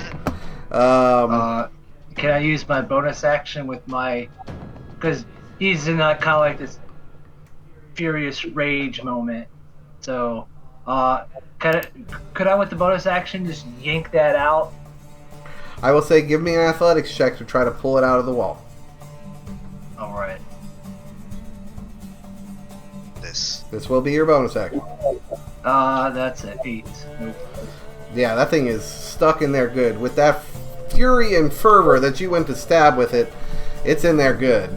Unfortunately. But that is your action and bonus action. You still have movement. No, I just stay where I'm at. We'll say as you're like, ah, fuck! You have to like dodge out of the way as one of the clawed hands of the mud zombie swipes at you. You manage to avoid it, trying to wrench the thing free, but the thing is just not coming out. Is that going to end your turn? Yeah, that's going to end my turn. Alrighty. I'm just like, ah! Let's see. The one that did the most damage recently would have to be Aaron. And that has definitely gotten this creature's attention. It's going to shift and turn towards you, Aaron, and try to take an attack. That is a 17 to hit. that hits me. I will use intercept with my shield. Just pissed. I'm like, ah! Okay, so let me Try to help look at this. throw Here. that off. Features and traits. Because he's 5 feet from me. Interception. Right? Arm. When a creature you see hits a target other than you within 5 feet with an attack, you can use your reaction to reduce the damage the target takes by 1d10 plus your proficiency bonus. You must be wielding a shield or a simple or martial weapon to use this. Unfortunately, I don't believe you're wielding a simple or martial weapon at this time because your weapon I is have a shield. Let's see. I have a shield Oh, it in says my hand, it does say or. Yeah. Okay, I thought it said and. So. No, it says shield or... Yeah. So, yeah, you managed to smack it with your shield. It still scoops him up, but it's just going to reduce the damage. So we'll find it's out. going to reduce the damage. 3. So 7. 10 points of bludgeoning damage. it's going to be 8 plus my what's my Proficiency. 2, oh, I think. man, stop glitching So out. 10. Yeah, 10. All right. So So reduces it by 10. neutralizes the damage, but you are still grappled and restrained. I just, Nope. as I hit him, I'm like, unhand him! All right, and then that's going to be the mud zombie's turn. Next in the order is Archimedes. Alrighty. You have a mud zombie that's just manifested next to you, snarling in your direction. Brand new one, huh? Split off from the other one. Yeah. Let's see.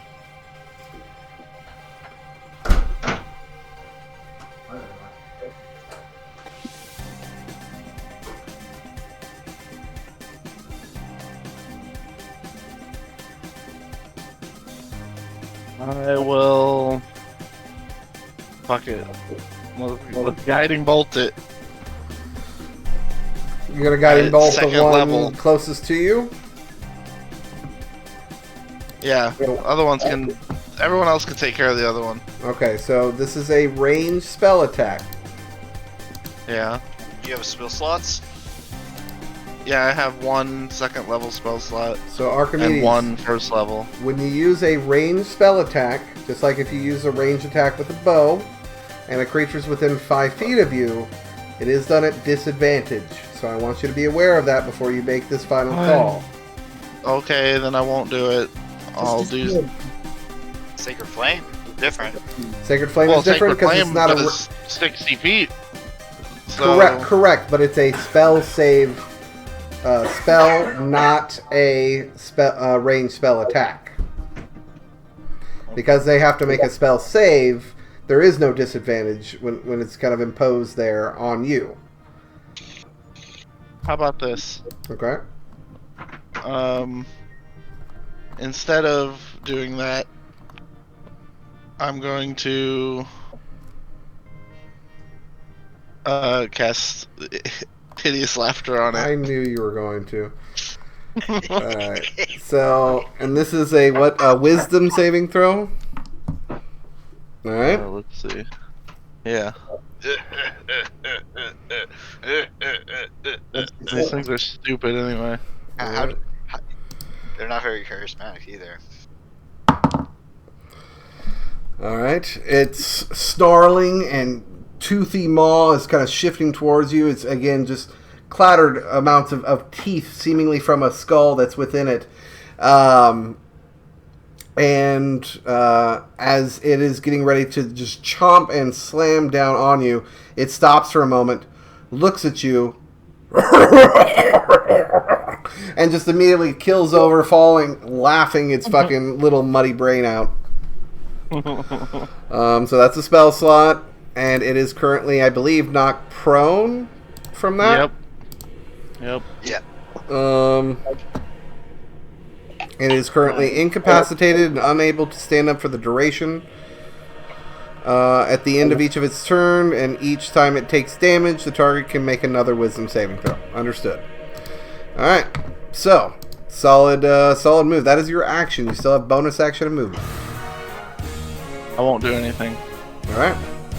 So, next in the order is Arin. You are currently grappled and restrained. What do I do? I gotta kind of roll do I need to make to get out of the Athletics or acrobatics if you're trying to get out of the grapple.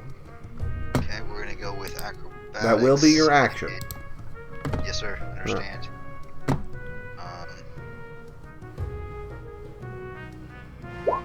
Crap. 14 succeeds. You manage to kind of wiggle out and plop down to the ground as this creature is still somewhat staggered from being smacked by Arthur's shield. That is your action. You still have bonus action and movement. This action. I don't think I really can do much because I didn't attack, right?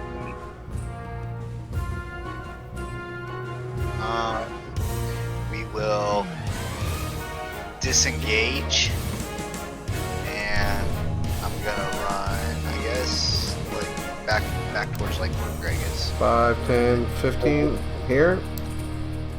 Yeah, like there. Is Okay. that good? Yeah. If that's where you want to go. Yes, sir. Alright. Alright. And you're no longer restrained. Yep.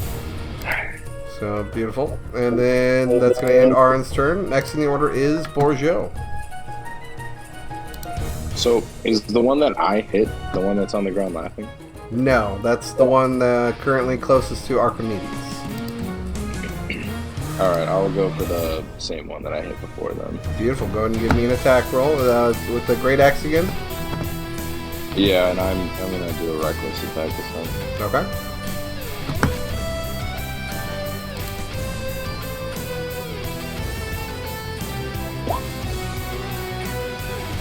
Yeah, 5 plus 5 unfortunately does not hit. He's doing Oh, wait, yeah, you're doing reckless. Sorry. 8 plus 5 does hit. So go ahead and roll a damage. It's 13. I need to get the. Isn't there a feat that lets you reroll your damage rolls?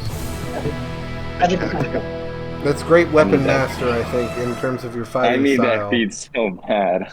Savage. I think it's part of your fighting style that you choose. What did you choose for your fighting style? I don't think I can choose one as a barbarian. I think you do. When You should be able to. At level 1, you choose, just like a level 1 with a fighter. Pretty sure. I can look quick, but I rolled a 1 plus 5, so I could be wrong, but what did you roll for damage? 6 damage total. 6 damage total. Because I rolled a 1, that's why I'm like, I keep rolling 1s for my damage, so I want to get a feat or something that lets me Reroll. Alright. You strike into it again. It's still standing, but it's starting to look pretty rough. Excellent. So that is going to be your action. You still have bonus action and movement. Can I use my offhand to punch it? Unfortunately, you must have a light finesse weapon. Technically, per the phrasing of two-handed fighting. I'll say what we'll do is, if you want to give me an unarmed strike, which is just a straight D20 roll in this case. Yep. Go ahead and roll that. 17 does hit. So you do 3 points of damage to this creature as you strike into its muddy flesh, because you just do your strength modifier. Right, it's not my. I don't get my rage. No. I'm gonna say no on that one. It's just +2 melee damage with strength weapons. It says so. I think it's a specific thing. If you want to add +2 to your. You know what? I'm feeling benevolent. Let's go ahead and add the strength, the rage damage. So 5 points of damage. All right. So it's still looking pretty rough. But I think that's like you have to get like Tavern Ball or something. There's a specific feat for that. That's why I say no. But we'll allow it this time. Just so long as you're not trying to abuse it down the road. But you're pissed. You're raging. Weird things are happening. Vines are spreading out from you. Right in the balls. And yeah, you get them square in the gonads, but right in the ghoulies. But so that's your action and bonus action. Anything else? That'll be my turn. All right, Gregor, you are up, and then Arthur, you're on deck. All right. Another chill touch, the one I attacked last time. Okay. So the one that's currently engaged with Archimedes, I do have to double check something. Is it that one on the ground laughing, right? Correct. Was that? Oh, whoa. I still missed. It don't matter. Well, you might have disadvantage, or you might have advantage. I'm double checking on that right now. Any attack roll against a prone creature something made that's prone, further right? away than 5 has disadvantage. Yeah. Yeah. I missed. I got another. So. Okay. So that's your action. You still have bonus action. What does your chill touch claw look Don't like? you have something like Quicken Trigger? Spell where you can cast another cantrip with a bonus action and a sorcery point? It costs 3 sorcery points. For a cantrip? Or to quicken it into a bonus action. For a I have cantrip.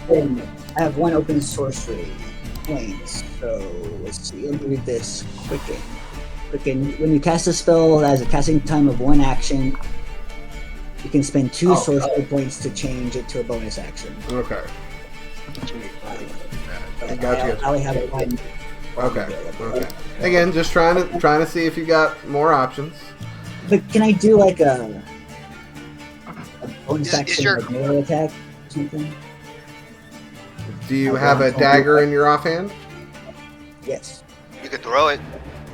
It has to be a melee attack for the Well, off. I'm reading two weapon fighting. It says if either weapon has a thrown property, you can throw the weapon instead of making a melee Does attack. it say that now? Yeah, that's what I'm reading. It's Features like and the second traits. paragraph. 2 weapon fight actions in combat. I'm I'm just looking. gonna stay safe over here. Where's 2 weapon fighting? Oh, there it is. When you take the attack action and attack with a light melee weapon that you're holding in one hand, you can use a bonus action to attack with a different light melee weapon. So technically, I shouldn't have let any of these go with the offhands, because you have to have a light melee weapon in your main hand and melee attack with that one to be able to offhand melee attack with a light weapon. So It gave you free actions there. Yep. So because technically your action was used to cast the spell, you cannot offhand bonus action attack with a light melee weapon. I'm afraid. Okay. And like it says, you don't add your ability modifier. Actually, you shouldn't be adding your ability modifier to the damage roll at all, unless it's negative. Well, that's So kind of stupid. I've been doing that wrong too. So Yeah, technically, wow. it should be a straight D20 and no damage modifier, just straight dice. Because there's a feat for that too. You could roll back like 6 damage then for mine if that. No, I'm fine. We'll just remember that going forward. But But if you keep reading, it says either weapon has the thrown property. You can throw the weapon, so I can. Yeah, throw that's at the end. I don't remember where I was reading that. That's but at the very end. no, I just don't. I was reading on one of your character sheets. I just don't remember which one. But that's fine. But any other bonus action capabilities, Gregor? That's my turn. Alright, so that's going to end Gregor's turn. Arthur, you are up.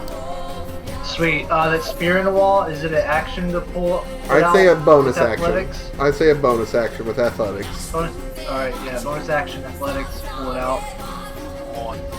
I did. Come on, baby. Roll good, come on. 5 plus 5, 10. We'll say you just barely managed to wedge it free from the wall.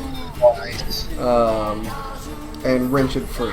So you pull the Sweet. spear free. You still have action and movement. Sweet. As I rip it out, I use the momentum to go back and thrust it into one in front of me.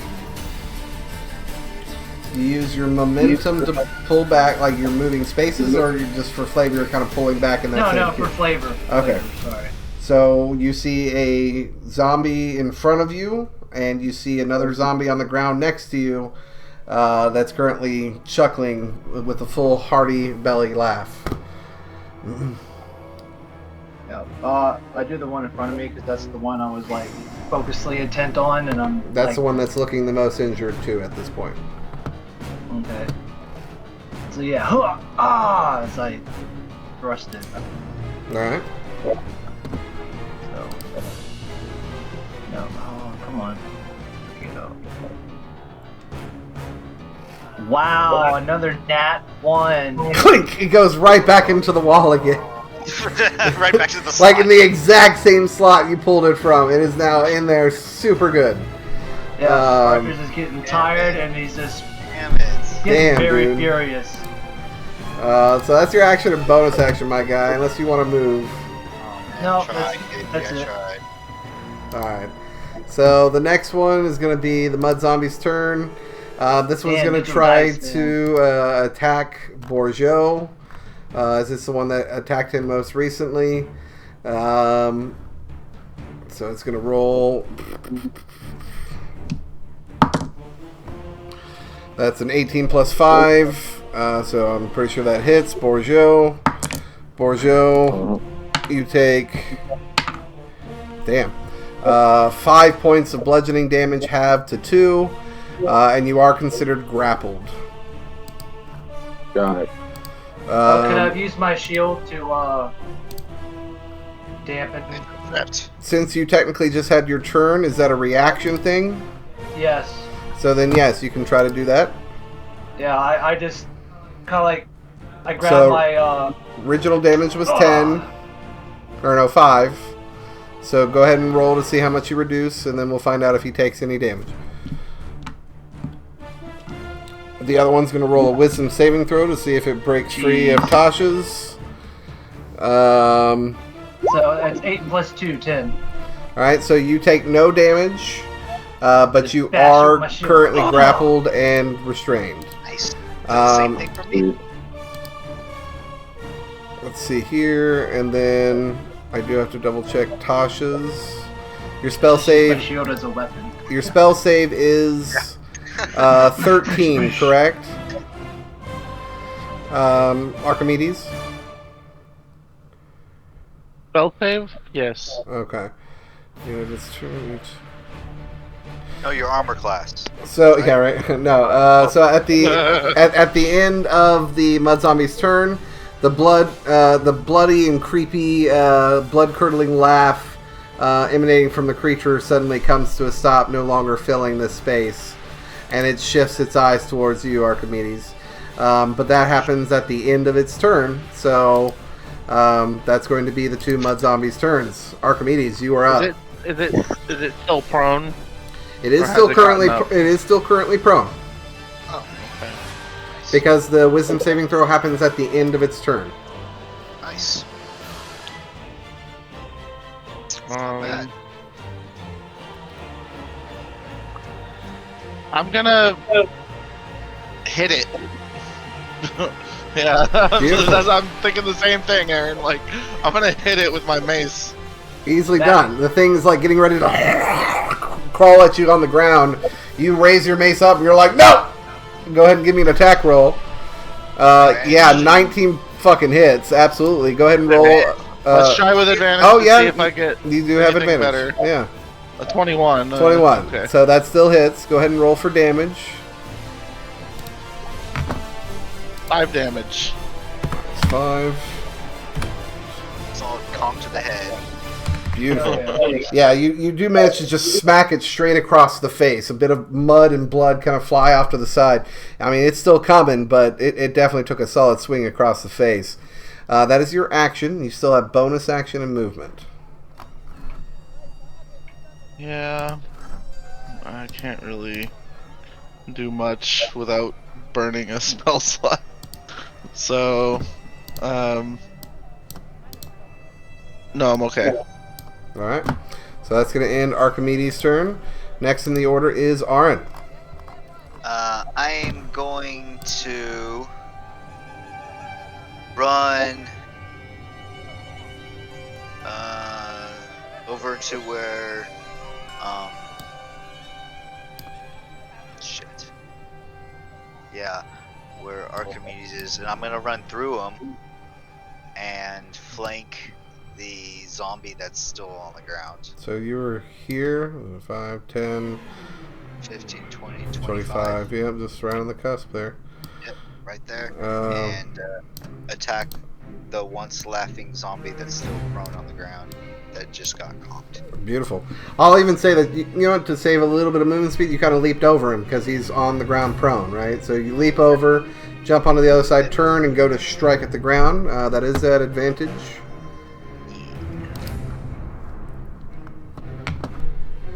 18. Darn. 18 hits. Right. If it was the one I cursed, I could have made it that. Right. Technically, they're both feeling the effects of the curse. You can see light glares of that same Are kind of fiery glow. I said earlier that because you cursed it right before it split, and in that same round you cursed it, that I'm going to allow it to carry over to both of them.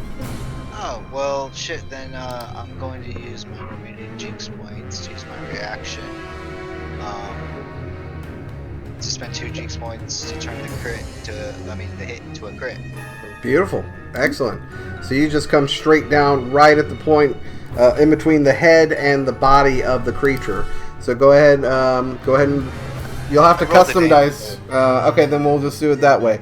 So you roll what a D6 for the short sword. I just rolled it. It said, yeah, I rolled the 6 plus 3 for the short sword, and So then the 1 plus. Okay, so that's a 6 automatically, plus another 6, plus 3, so that's 15 right there. And what did you roll on the sneak attack? 5? Is that what it was? It says sneak attack damage 5, but how many dice do you roll for sneak attack? 2? 2d6. So that's 12 plus 5, that's 17.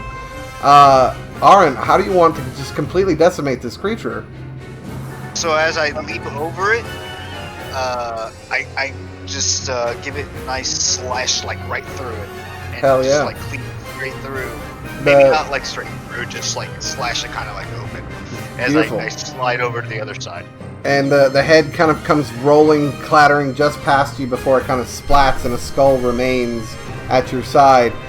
You watch there in front of you, Professor, as the body that was once trying to reach out and grab you suddenly just kind of splashes down, and you just see kind of some skeletal remains that are all that remain, with just like a couple objects kind of hanging off of it, covered in this gore and filth.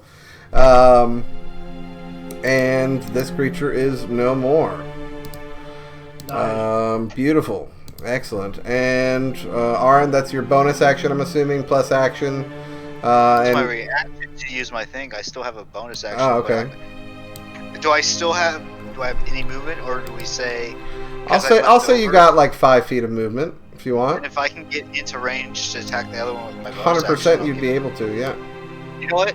Since we just learned it, what we just read earlier, I'm gonna throw my dagger at that other one. Oh, beautiful. So slice, come to a slide, head rolls past you, shift and turn, and throw a dagger just over your shoulder. Go ahead and roll a straight d20. 8. 8, I'm afraid, does not hit. Oh, I missed. It kind of clinks up against the soil and kind of slides down to the ground just behind the creature. By the spear. Behind the zombie, just below the spear, and that's going to be your turn. So next in the order is Bourgeot, and Gregor, you are on deck. So there's just the one left now. Just the one, and it's looking pretty fucking rough. I will You gotta shoot break it. my axe. You gotta break the And- grapple. Oh wait, I'm grappled still. Correct. No. Oh, The I damage thought they was killed the one. reduced, Oh, my bad, but my bad. you are still grappled. Yeah. Oh, I guess I'll break the grapple first then. So that is a action athletics check or acrobatics. Advantage for those checks. 'Cause He's raging right now. He, I think he has advantage on athletics checks while he's raging. Yes.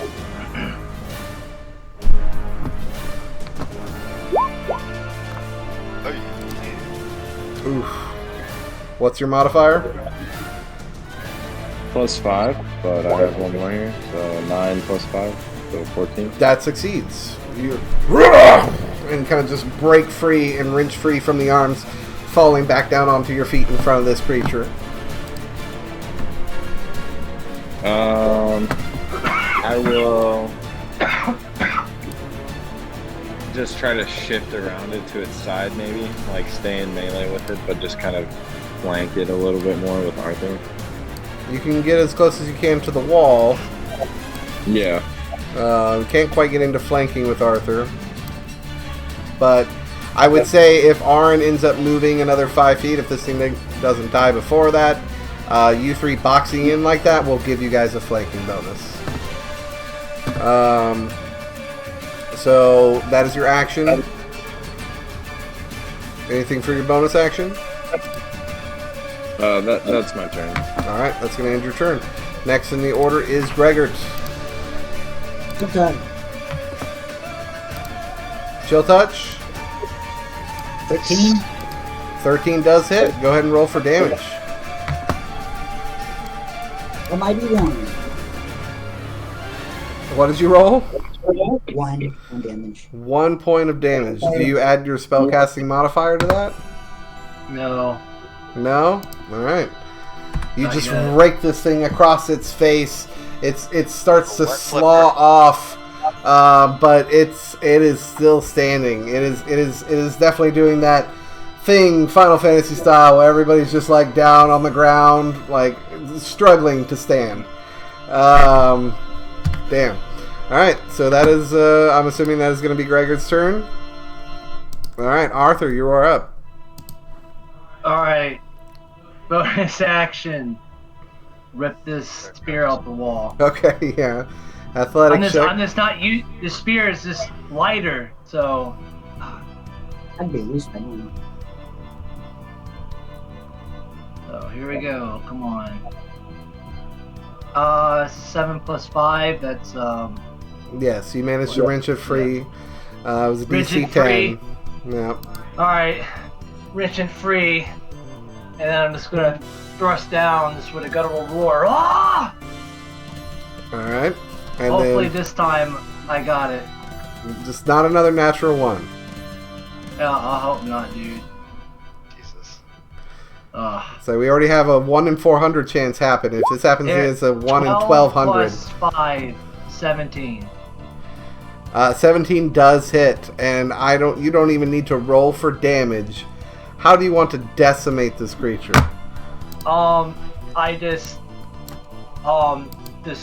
with that guttural roar, just thrust it right through the throat.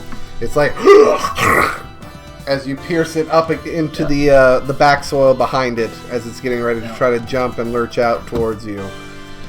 Moving no more as suddenly it begins to slaw and drop down, and the kind of remaining skeletal bones, mostly just the legs of these skeletons, remains left behind.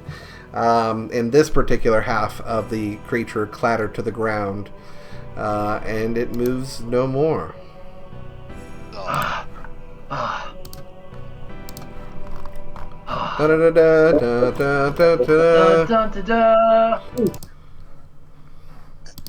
guess I want to start looking around the room. Do I see any supplies or anything? I mean, you do see kind of a small kind of crate-looking thing, makeshift bedroll. You see... One second.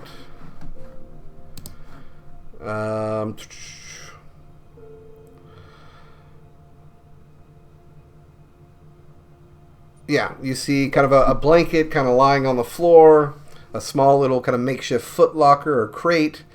You kind of take notice to the stone wall next to you, and there seems to be a massive splatter of kind of a dried brown material. It definitely has the look of kind of blood splatter marks on the wall. But if that's all you're looking for, it's just like what does this room contain? That's pretty much what you see. I was gonna investigate the remains of the zombies. The mud zombie that you said was like a pile of bones and some objects. Sure. Yeah. Give me an investigation check. Yep.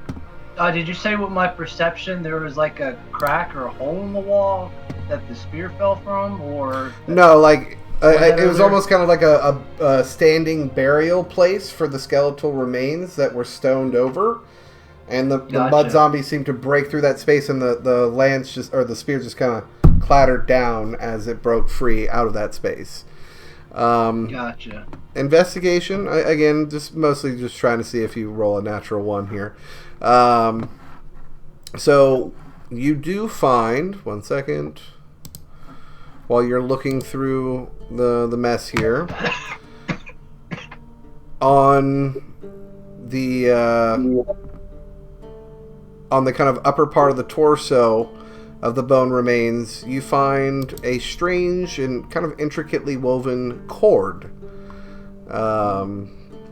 Archimedes, if you'd like to give me an Arcana check as you try to investigate this. It's really well woven. You realize as you pick it up, it seems to be almost made out of kind of threaded silver.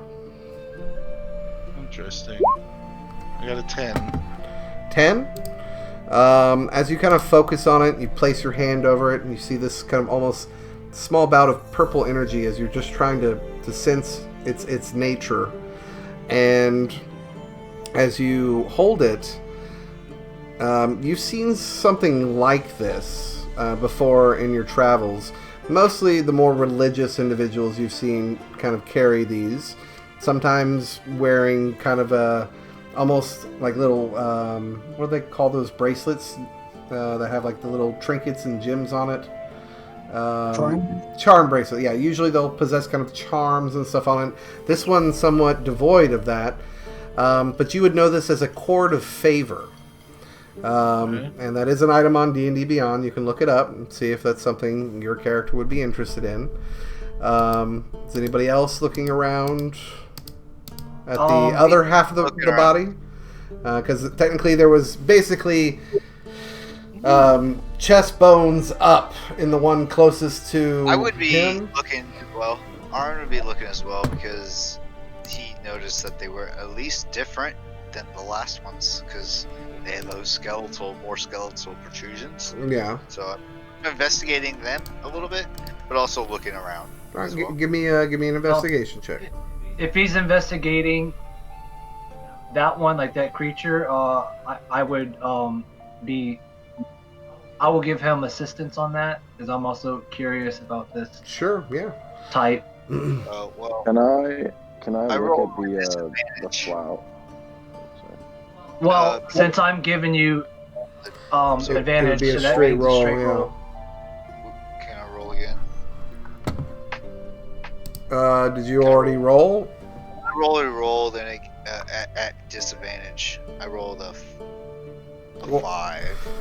Well, disadvantage. what was the first roll? An 8. An 8, and then what's your investigation modifier? 2, so it'd be 10. A 10? Yeah, you go over to the kind of hip bones and leg bones that remain in the other body. Arthur kind of shifting and moving some of the muck and filth of the muddy remains and gore. And you find a rather beautiful looking belt. The belt itself seems to... One second. I can give you a better description. If I can...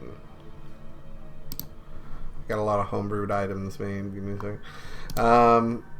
You see kind of a leather belt featuring within kind of the makeshift buckle kind of woven into it with a moonstone. You're not necessarily sure what it does. If anybody observing it would like to make an Arcana check, they may. I'll show it to Arthur. Be like, this is an interesting belt I just found. Oh, let me check that out. Got this shiny gem here. If you'd like, go ahead and give me an Arcana check. I'm gonna walk up to it too and see if I discern anything. Sure, yeah, give me an Arcana check. And you overheard. 17. 17. And then Arthur, what did you roll? Hold on. I gotta. Joe's just looking at the flowers by his feet. I got a 17. Okay, so it's almost like both of you kind of say this at the same time. I think this is a healing belt. You've seen certain clerics, clerics of the primary gods in the setting are usually few and far between, depending on what nation you come from. Those of you that are not from the more theocratic nations and empires within this world probably may not have seen it, but the occasional passing cleric or paladin may wield something like this. This is a healing belt. In essence, this will give you advantage on wisdom medicine checks. It's also potentially has the ability to provide some healing aid in a desperate moment. So for whoever is holding it would like to look it up, it is on D&D Beyond. It should be called a healing belt. Can I look at the flowers by my feet? Oh, wow. You'd be watching these flowers beginning to wilt and wither away, same as the vines that were emanating from you as your rage begins to subside. Would I know, what kind of flowers they are? You tell me, what kind of flower does Borgio fancy the most? I think it would be a rose, or different color roses. Okay. Beautiful. Kind of a pearlescent rainbow spectrum of different colored roses as they spread out. But we'll say as you kind of look down, we watch as one final rose, as it's the one closest to you, begins to wither and fade as the whatever energies you've tapped into when you raged dissipates. But yes, you find it a healing belt. And then, of course, Arthur, you found an interesting looking spear as you kind of look and observe that as well in Yeah. your hands while picking up Yeah. yours off the ground. A great deal of the woodwork, as you kind of look closely at it in the light bit of firelight still emanating from your torch on the ground, you can see what appears to be almost like boar-like figure, kind of like it running through a forested area. It's actually very well engraved and highly detailed woodwork for the my shaft word. of the spear. If you'd like to give me an Arcana check to see if you can discern what this thing might be capable of, you may. Yeah.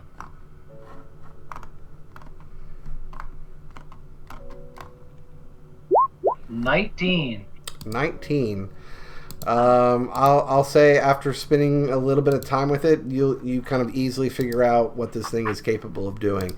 So if you'd like to go ahead and look up Boar Spear on D&D Beyond, it should be available. Alrighty. Sounds neat. That explains why it's so light. And surprisingly strong. Yes. Please work D&D Beyond. Like I said, all of these items should be visible, so let me know if you're having trouble finding them.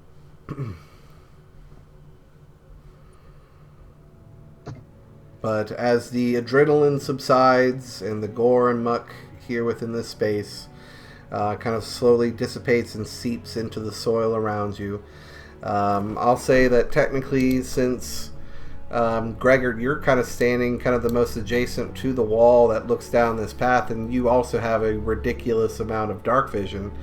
You can see just over the nearby wall that you went through, just past it, kind of in this space right here. Let's see, how did I make it do the... it's holding it down, right? So you're just seeing like just past this spot here on the map. And as you do, you catch a small glint of a sign that's hanging right here, barely lit by the firelight as Arthur kind of picks up his torch from the ground, because I believe that goes out to 60 feet, right? So it's kind of spreading and kind of almost bouncing off the walls here, but you do see a kind of makeshift sign. It looks like it's been ramshackled and kind of put together from some old planks of wood, but very clearly painted on there. It says, Ditchgate, beware. Ditchgate. Did you say Ditchgate? Yeah, I'll share the message with the party. That's where the... Is this a way out? Ditchgate. It's written in a language we can all read. Yeah, I'd say it's in Estonian.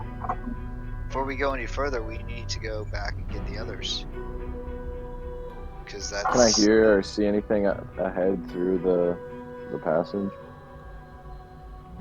Further down, you don't really hear anything kind of echoing from down. I mean, there's still more tunnel to go further in that direction. And again, you guys can only see so far down, but if the sign is to be trusted and is accurate, it would imply, especially if Gregor kind of pointed out, hey, look, and you guys see the sign that says Ditchgate, beware, with an arrow pointing further down in this direction. The words of a Bradis kind of echoes through your mind, Borgio, in this moment, where he says, We've got to do everything we can to prepare ourselves, make sure we are ready before we head to the Ditchgate, otherwise we will most certainly fail. Yeah, hell yeah, I could do with We're just a long ready. rest. We have... Well, for one, we have to go back to camp and get the others. We can't leave without them. Well, you guys have not necessarily won over the entire camp as of yet, if you recall. Yeah. Yeah. I think we still have to gather stuff, right? There's also more of the ditches or drenches that you have yet to Like explore. back where we found the wolf, there was another path that we could have gone. That is correct. Yeah. There's How a lot long, more.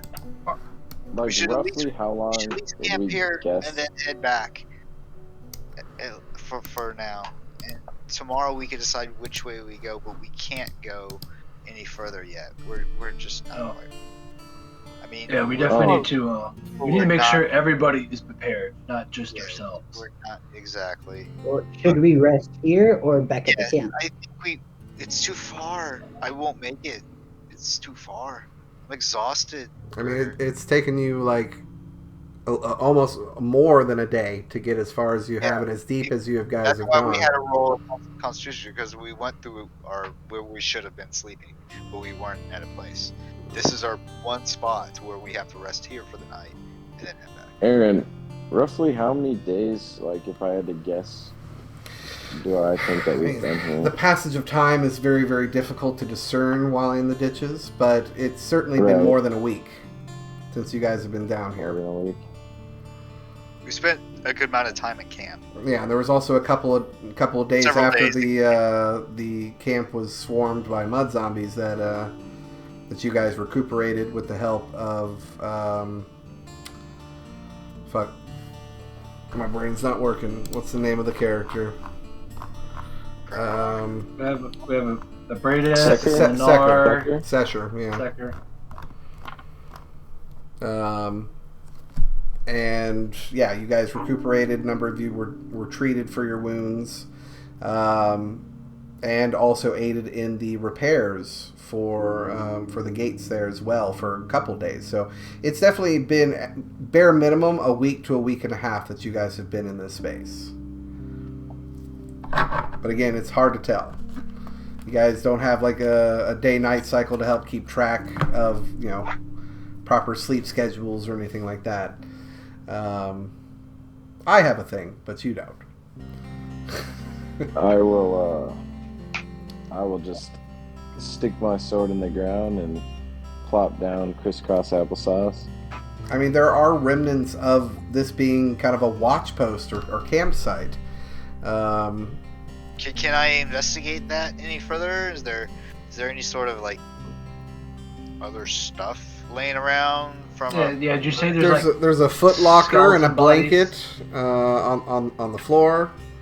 In the footlocker. Is it locked? Does not appear to be locked. Can I check for traps? Sure, give me an investigation check. Is there any other bodies, like skeletal remains here?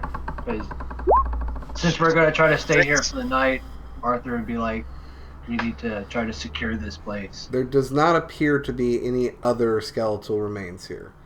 With a 6, it does not appear to be trapped. Let's open it up. What's inside the locker? You open it up, and you see within what appears to be a full canteen. You kind of go to smell its contents. Appears to be maybe some stale water. Water. And you find a surprisingly healthy supply of jerky. I got grub for tonight.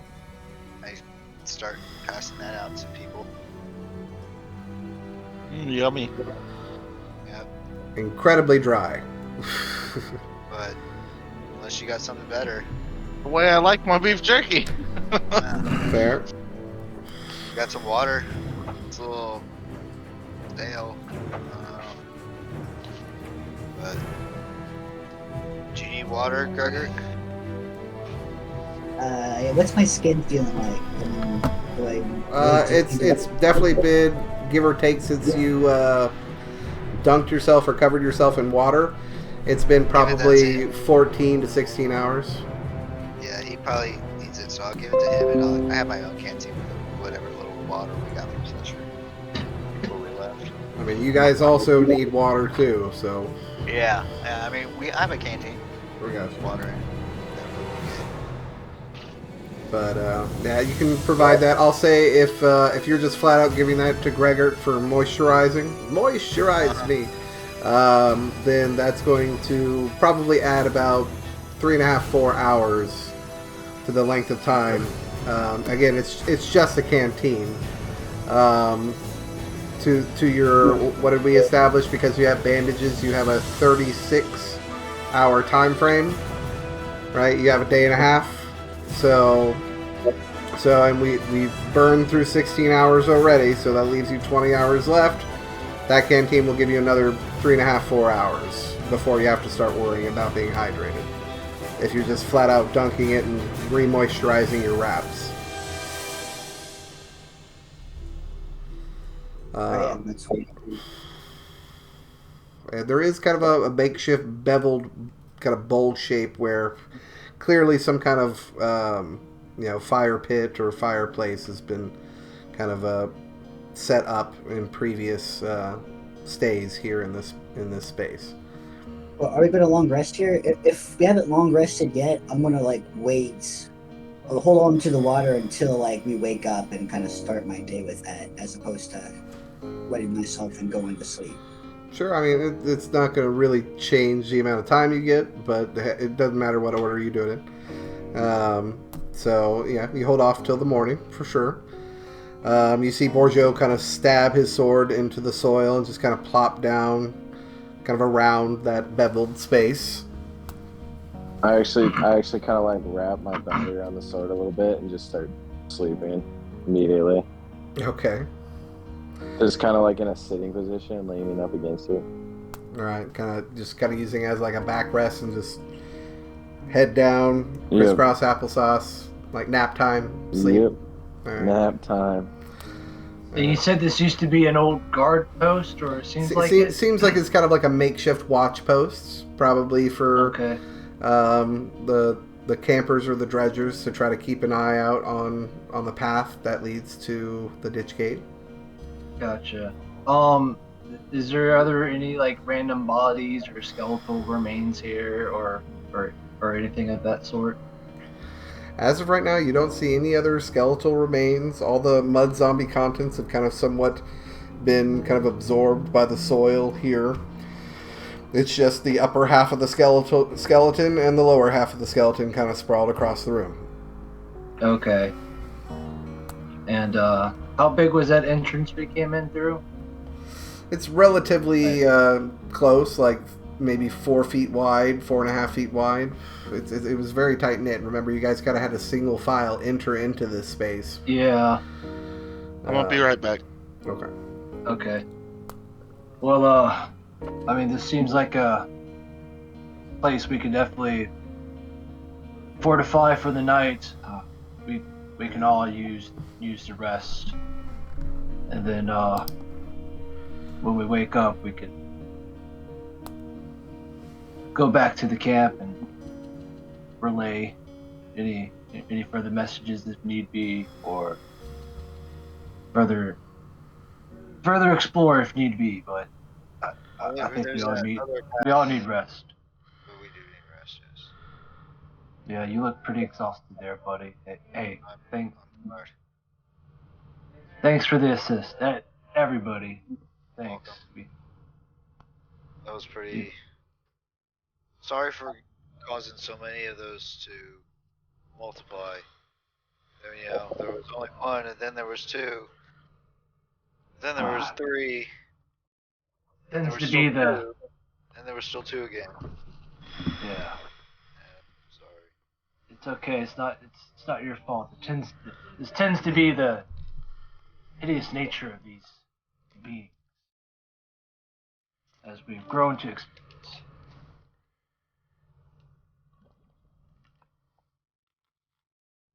So I have a... Feels like chill in the air.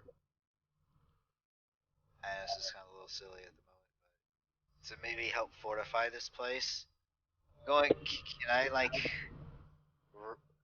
I have a bell and some string. Can I make a little bit kind of a little bit of a tripwire thing and to ring a bell if somebody tries to get through somewhere along the midway through that little place that we had to kind of file in. You know what I mean? Give me a quick survival check. Right.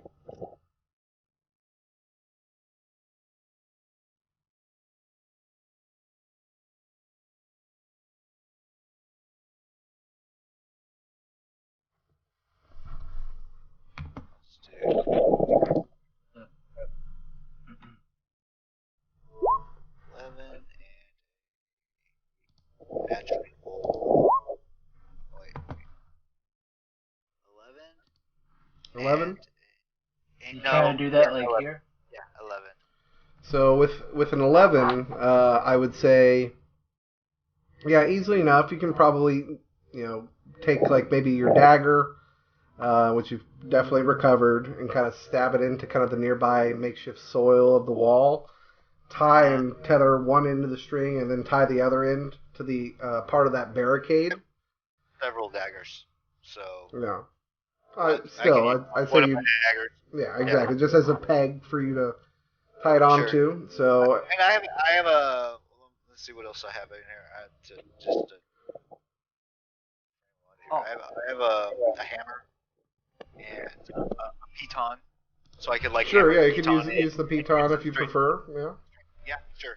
Because I don't want to damage the dagger. for If I sure. don't have to. Yeah, easily And done. then, yeah, that's what I would do. Just trying to just a simple little trap. I know it might not be the best, and it's only for Could right give you there, but some notice if peace somebody of or mind. something approaches. Yeah. And And then I'll kind of be like, I set this small trap, and I'm just gonna like kind of go over next to where Borgia's passed out, and just kind of plop next to him, and just kind of fall asleep myself. All right. And I presume you guys have bedrolls, right, of some sort. Ideally, because you still had all of your belongings from your travels to the vestibule. So easily done. You can throw yours out and kind of lay down. You guys are just going to stay in the kind of cold, dark space here. Okay, I'm back. all right. I'd say you got maybe a half hour left on your torch, Arthur. All right. Seeing him set up that trap, kind of like here, right? That was like Yeah, around that area. yeah, somewhere around near the entrance to Yeah, where it's like right here. a little bit of Okay. warning if somebody try to get into here. Just because I'm also, concerned about Something. fortifying this place too. Would I be able to use my pike and my other spear to kind of like put like here and here, kind of like have it angled out? This is like some extra. You can try. Go ahead and give me 2 athletics checks as you try to jab it into egg, and it's kind of like Texas soil. It's dirt Yeah, and because clay. I wasn't sure how the soil content was. So it's Well, it depends on what part of Texas you're in. Also true. But yeah, it's a bit difficult. But if you are just trying to use sheer strength to jab the brunt end of your pike and spear down into the soil, you can certainly try. All right. That's 11 plus 5, 16. Yeah, you managed to get the pike stabbed in there, no problem. All right. Oh, come on, dude. Work with me. And 15. Yeah, and which spear are you kind of stabbing into the soil? My normal spear, The one you regular originally spear. came here with? Okay. Yes. Easily Yes. done. You managed to get them in there. It's a bit resistant as you try, but you get them stable and sturdy within the soil. This should maybe give us a little extra security Absolutely. for the night. I will say that probably takes you about 5-10 minutes to do. Probably got about another 20 minutes left on that torch. Did anybody start a fire or anything? I don't know. Is anybody starting a fire? Should we? That's something we should do. Bourgeot kind of falls from his leaning position, and he's now just spread eagle on the ground, just snoring. Nice. I mean,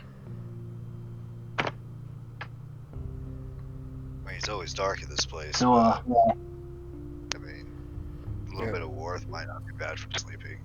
It is incredibly cold. You guys are much deeper within whatever this place is. I'd say There's less of that fungal glowing stuff too, correct? Correct. Yeah, there is a much more sparse in this area. I mean, I have my lantern. I can pull out. We need that and some oil. So. Yeah. Yeah, just a nice little light should maybe help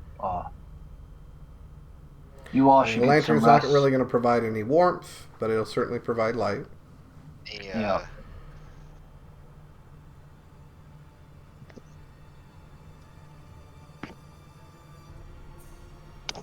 So you finish with your bell trap. You finish placing your spikes. What is Archimedes doing during this time? Getting rest, sleeping.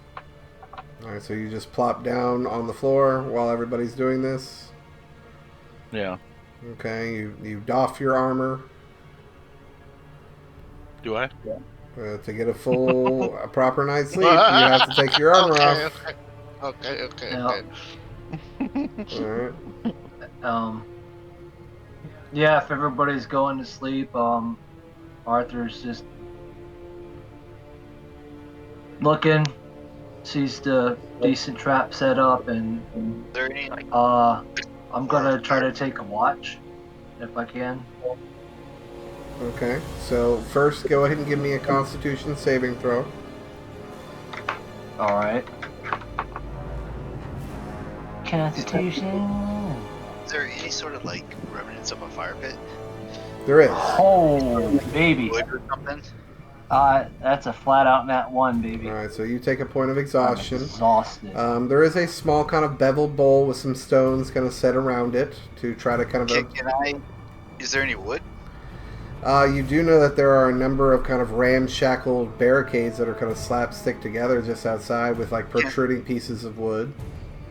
Can I sneak past my trap and get a few things of wood? Sure, and for shits and giggles, give me a sneak roll. Oh no. That's a disadvantage too. Yeah, I know. Stealth roll, is that correct? Correct. Which one? I had expertise in it, so. Really too worried.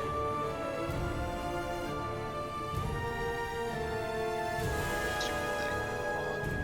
I'm just gonna roll 2 of them again, because it's like at the bottom of the screen, and it's, I can't. Yeah, you managed to 26 and gingerly natural step 20. over your own trap and manage to make your way to the other side with no problem. You do not disturb any of your currently now asleep comrades. Can I make? Do you need me to make like an athletics check or a No, I'll say survival just check? give me a survival check. No. Okay. 9. 18. Yeah. So with a 10, you do manage to find a number of kind of semi-broken pieces of the barricade.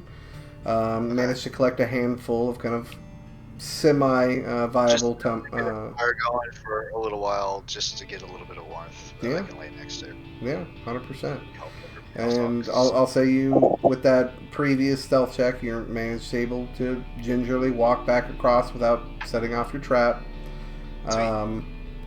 And you kind of go in and start to kind of place the different lumber that you found within that kind of makeshift fire pit. I got a tinderbox and stuff so I can light a fire. Beautiful. And I'm just going to stick with that previous survival check of 10. It's no problem. You sit there. Takes you a little bit, but after about 2 to 5 minutes, you manage to get a spark going. And a moment later, you have a nice little fire providing some warmth. Then I'll set my bedroll out and maybe try and drag Borjo a little closer, nudge Deez to let him know that there's a fire going. I'd say where Borjo is kind of at, he's kind of adjacent to where this fire pit would be. Okay. All of them are kind of laying around this little makeshift circular spot. Well, then I'll set the fire and I'll go to bed. All right. And let Arthur know he can wake me up for a watch if he needs to. But I need to get some rest because I'm fading.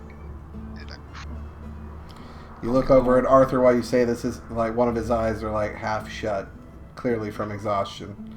I know. Yeah, I'm trying to like stand and make sure I don't like fall asleep sitting down or anything. But I feel safe and warm, and I can at least get some comfort and rest after I take off my armor and all this stuff. So. Absolutely. Yeah, get some rest, buddy. Put Nicodemus down and let him do his thing. Kind of curls and nuzzles up on your chest as unconsciousness eventually begins to take you. And Gregor, what are you doing? I'm resting too. All right, so you've kind of laid off to the side, laying down, pulled out your bedroll. And Arthur, you maintain a watch. So this is a different kind of Constitution saving throw as you try to keep an eye out, trying to stand, arms crossed, just kind of looking out into further down towards the ditch gate path and keeping an ear out off to the right, trying to see if you hear anything approaching. Give me a Constitution saving throw, Arthur. Alrighty, here we go. Come on, dice, work with me. Sweet. 2 plus. Wait, saving throw or? It was a saving throw, yeah. Oh, yeah. 2 plus 2, 4. Wonderful. Yeah. So slowly but surely, the space is filled with the of Borgio there off to the side. Gregor and Archimedes currently lightly sleeping. Aaron, you have now joined them. And a moment later, we also hear a light bit of just next to the entrance as Arthur has somehow managed to fall asleep, standing up, leaning up against the wall. Oh, damn. Oh. Yeah. And that is where we'll go ahead and call tonight's session. Oh. Yeah. So That was good. yeah, it's good to be back. I'm happy to get back into Atharis in the world of Grim Hollow. So Imagine if Dude, Baldur's so Gate good. fighting 2 enemies took 2 hours. it would be a very different experience. So Oh. for right now, I'm just to save time when we come back. You are getting a long rest, so everybody's health goes up by 5 points. Your spell slots and sorcery points return. And your features and traits return. So you have to go and manually fix all that. Oh. Pretty at full. Wait, I have to do what? You have I'm to gonna do go. a lay on hands on myself too. We get And we a Oh, long rest? You're currently asleep. But No, I mean like when I wake up and all that. And just remember that for next time. Gotcha. when we get 1 hit dice back. Is that what you're saying? You get 1 hit dice back, and you Okay. get 5 hit points back for every long rest here. I was already at full health. I didn't take any damage. No, Why can't we just click long rest? because that would give What's you up? all of your health, and that's not how long rests work here in the ditches. You only get 5 Okay. HP, and you only get one of your hit dice back. So you have to manually just do. Because if you hit a long rest, you Don't know how to do all that other stuff. Okay, so click on the long rest Just button. manually do everything. So Mm-hmm. you should have a long rest button. You click on it, or not long rest. I'm sorry, short rest. Oh no, I have to do that. And under short rest, you should have a tracker for the number of hit die you have. Yeah, I've used 1 of 3. Okay, Get one back. so you get 1 back. And so you uncheck that one, and that's it. Then you click on your spells tab and go uncheck any spell slots that have been burned or used. Okay. And then you'll go to your current HP, and whatever your Add current 5. HP is, add 5. And that should be pretty much it. If you do have like certain features that it's like a one-time use, to reset that you do have to click on long rest, but you can unclick or you can uncheck those boxes. So when you do click long rest, it'll reset everything, but it won't fuck with your HP. Okay. I don't think that's how that'll work. Says Yeah. Recover. I think you can just go never click. mind. It doesn't work I that way. lied. So No, yeah, I just fucked up. So Never mind. you need to go and just go to your features and traits and click on the boxes that have the dots and uncheck them. It's that simple. Yeah. So Okay. Thank you. I can get my exhaustion back. Correct. If you have 1 point of exhaustion, you can drop that. If you have 2 points of exhaustion, you go to 1 point of exhaustion. And Arthur, you had 9 hit points from what I'm tracking. 9. But I got healed before. I got up to 19. Oh, actually, yeah. Let me look at my... 19, So, 20, 21, 22. I'm showing you were... Right now, I'm showing you have 21 hit points. Yeah, because I did the whole... Because I was at 19, then I have to manually do it. So, what's 5 after 19? That would be 24, technically. 24, okay. Mm-hmm. There we go. The 6. And you said 1 hit die back, or... You get 1 hit die back Gotcha. for every long rest. And then Borjo, you would have gained 5 hit points, and then 1 hit die, and then your rages would return. Do I roll my hit die in the roll 20? No, you don't. You don't use the hit die. I'm saying you. I get you get one of those spendable hit die back. So if you guys want to use hit die when we come back, you are absolutely welcome to do that. We'll lump that into your long rests, but we'll do that when we come back, just so we're properly tracking everything. 1 hit die. Yeah. 2. I already rolled my hit die. 4. Okay. So then you are out of hit die then again? I have 1 left still. Okay. Let's see here. And how much did you heal from that? 8. I rolled a d6 plus 2. Beautiful. You roll that in the roll 20 already? Okay. Yep. Alright, cool. Beautiful. Alright, just so we're tracking. Then, like I said, we'll go ahead and call it there. It's a solid 2 hour and something session, almost 3 hours. So, I think it was 3 hours. We started at around 9 a.m. Pacific, and now it's noon. It's right now. That was exactly 3 hour session. Current recording says we've been recording for 2 hours and 37 minutes. So, yeah, basically. But again, it was really fun to come back, guys. I'm enjoying these characters. I know this place is hard. It's meant to be hard. It's actually kind of fun.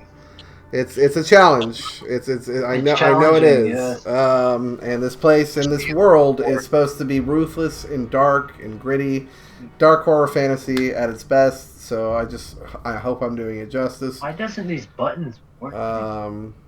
But like I said, Been enjoying it, but I do want to see some variety with the enemies. Hey, It's been mud zombies. You're in the ditches, and unfortunately, if you explore more, you might find other alternative enemies. But so far, you guys have gotten mud zombies. You've gotten And skeletons. the violet fungus, True. and the weird kind of bloom thing. But there is more to explore and more to find here, and of course, you've heard rumors of a creature that apparently likes to hang out somewhere near the ditch gate. So, Okay. Ergo the DM pop-up / reminding words of Bradus before heading that way. But hopefully, again, we'll be able to further explore and finish exploring the ditches and see where we go. Again, if you guys want to head to the ditch gate, you are welcome to head to the ditch gate. It is your call as to where you guys want to go. I'm just trying to make sure you guys are as prepared as possible before departing. Yeah. So just give us a level up then. that's not how it works, I'm afraid. Oh my god, and now it fucking works. Of course. What the hell? But hey, not only that, but there's potential more goodies to explore. I know nobody's really divvied out the objects that we just discovered and optimized it for the party, but those are some really useful things that you guys have found. So I really want that cord that I picked up. It lets me do channel divinity an extra time. Yeah. I mean, yeah, it's ideal for both you and for Arthur, because I think he also has channel divinity. So, What about what about that belt? That belt's not too bad either. That belt would the be belt's good for for pretty much anybody, but I'm sure you read that other line below there too, at the very bottom of it. There's more to possibly be done with that as well. You can be damaged and dead with it, right? Is that what I was reading? Specifically, well, there's more to it than that. If you read the final line of the item description. Oh, maybe I didn't read that. Damn, I didn't read that far. So there was the boar spear, which, we'll just put it above table so everybody knows what everything does. Spear, it's a decent weapon, doesn't require attunement, and if you move at least 20 feet straight forward towards the target and hit it with a melee attack using this weapon, you can deal an extra d6 piercing damage. And if the charge effect is used on a large-sized creature or smaller, they have to make a DC 11 strength saving throw or be knocked prone. Which is pretty clutch, actually. See now. And for the healing belt, which I believe is the item that Aaron currently picked up. Yeah, well, I handed it over to Arthur. Gregor and Arthur. Gregor, okay. So the leather belt features 1 moonstone. You gain advantage on wisdom medicine checks, and in addition, the belt has 1 charge, which renews each day at dawn. You don't really know when that is, but when you expend a charge, it allows you to heal for 2d8 points of healing. You can also use this to harm an undead for the same amount of damage as healing. There are additional concave recesses within the belt's buckle. More investigation is required. So, not necessarily a bad item to have. And then, I believe, what was the item that you picked up again, Chris? The Cord of Favor. Cord of Favor. So that's going to be a little bit further back. Cord of Favor. So for the Cord of Favor, while wearing the silver cord, you gain advantage on insight checks, and you have the Channel Divinity. If you have the Channel Divinity class feature, you can use it 1 additional time per day. Yeah, which is pretty nice. clutch. What is the cord? Is that a belt?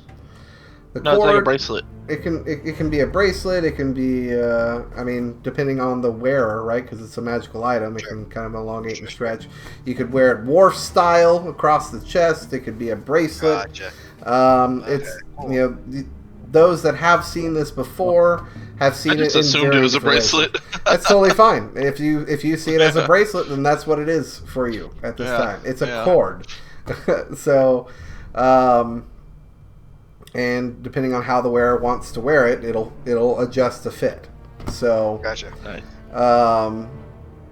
It could also be used as a belt if you wanted to use it as a belt. But definitely good items that should help you throughout this,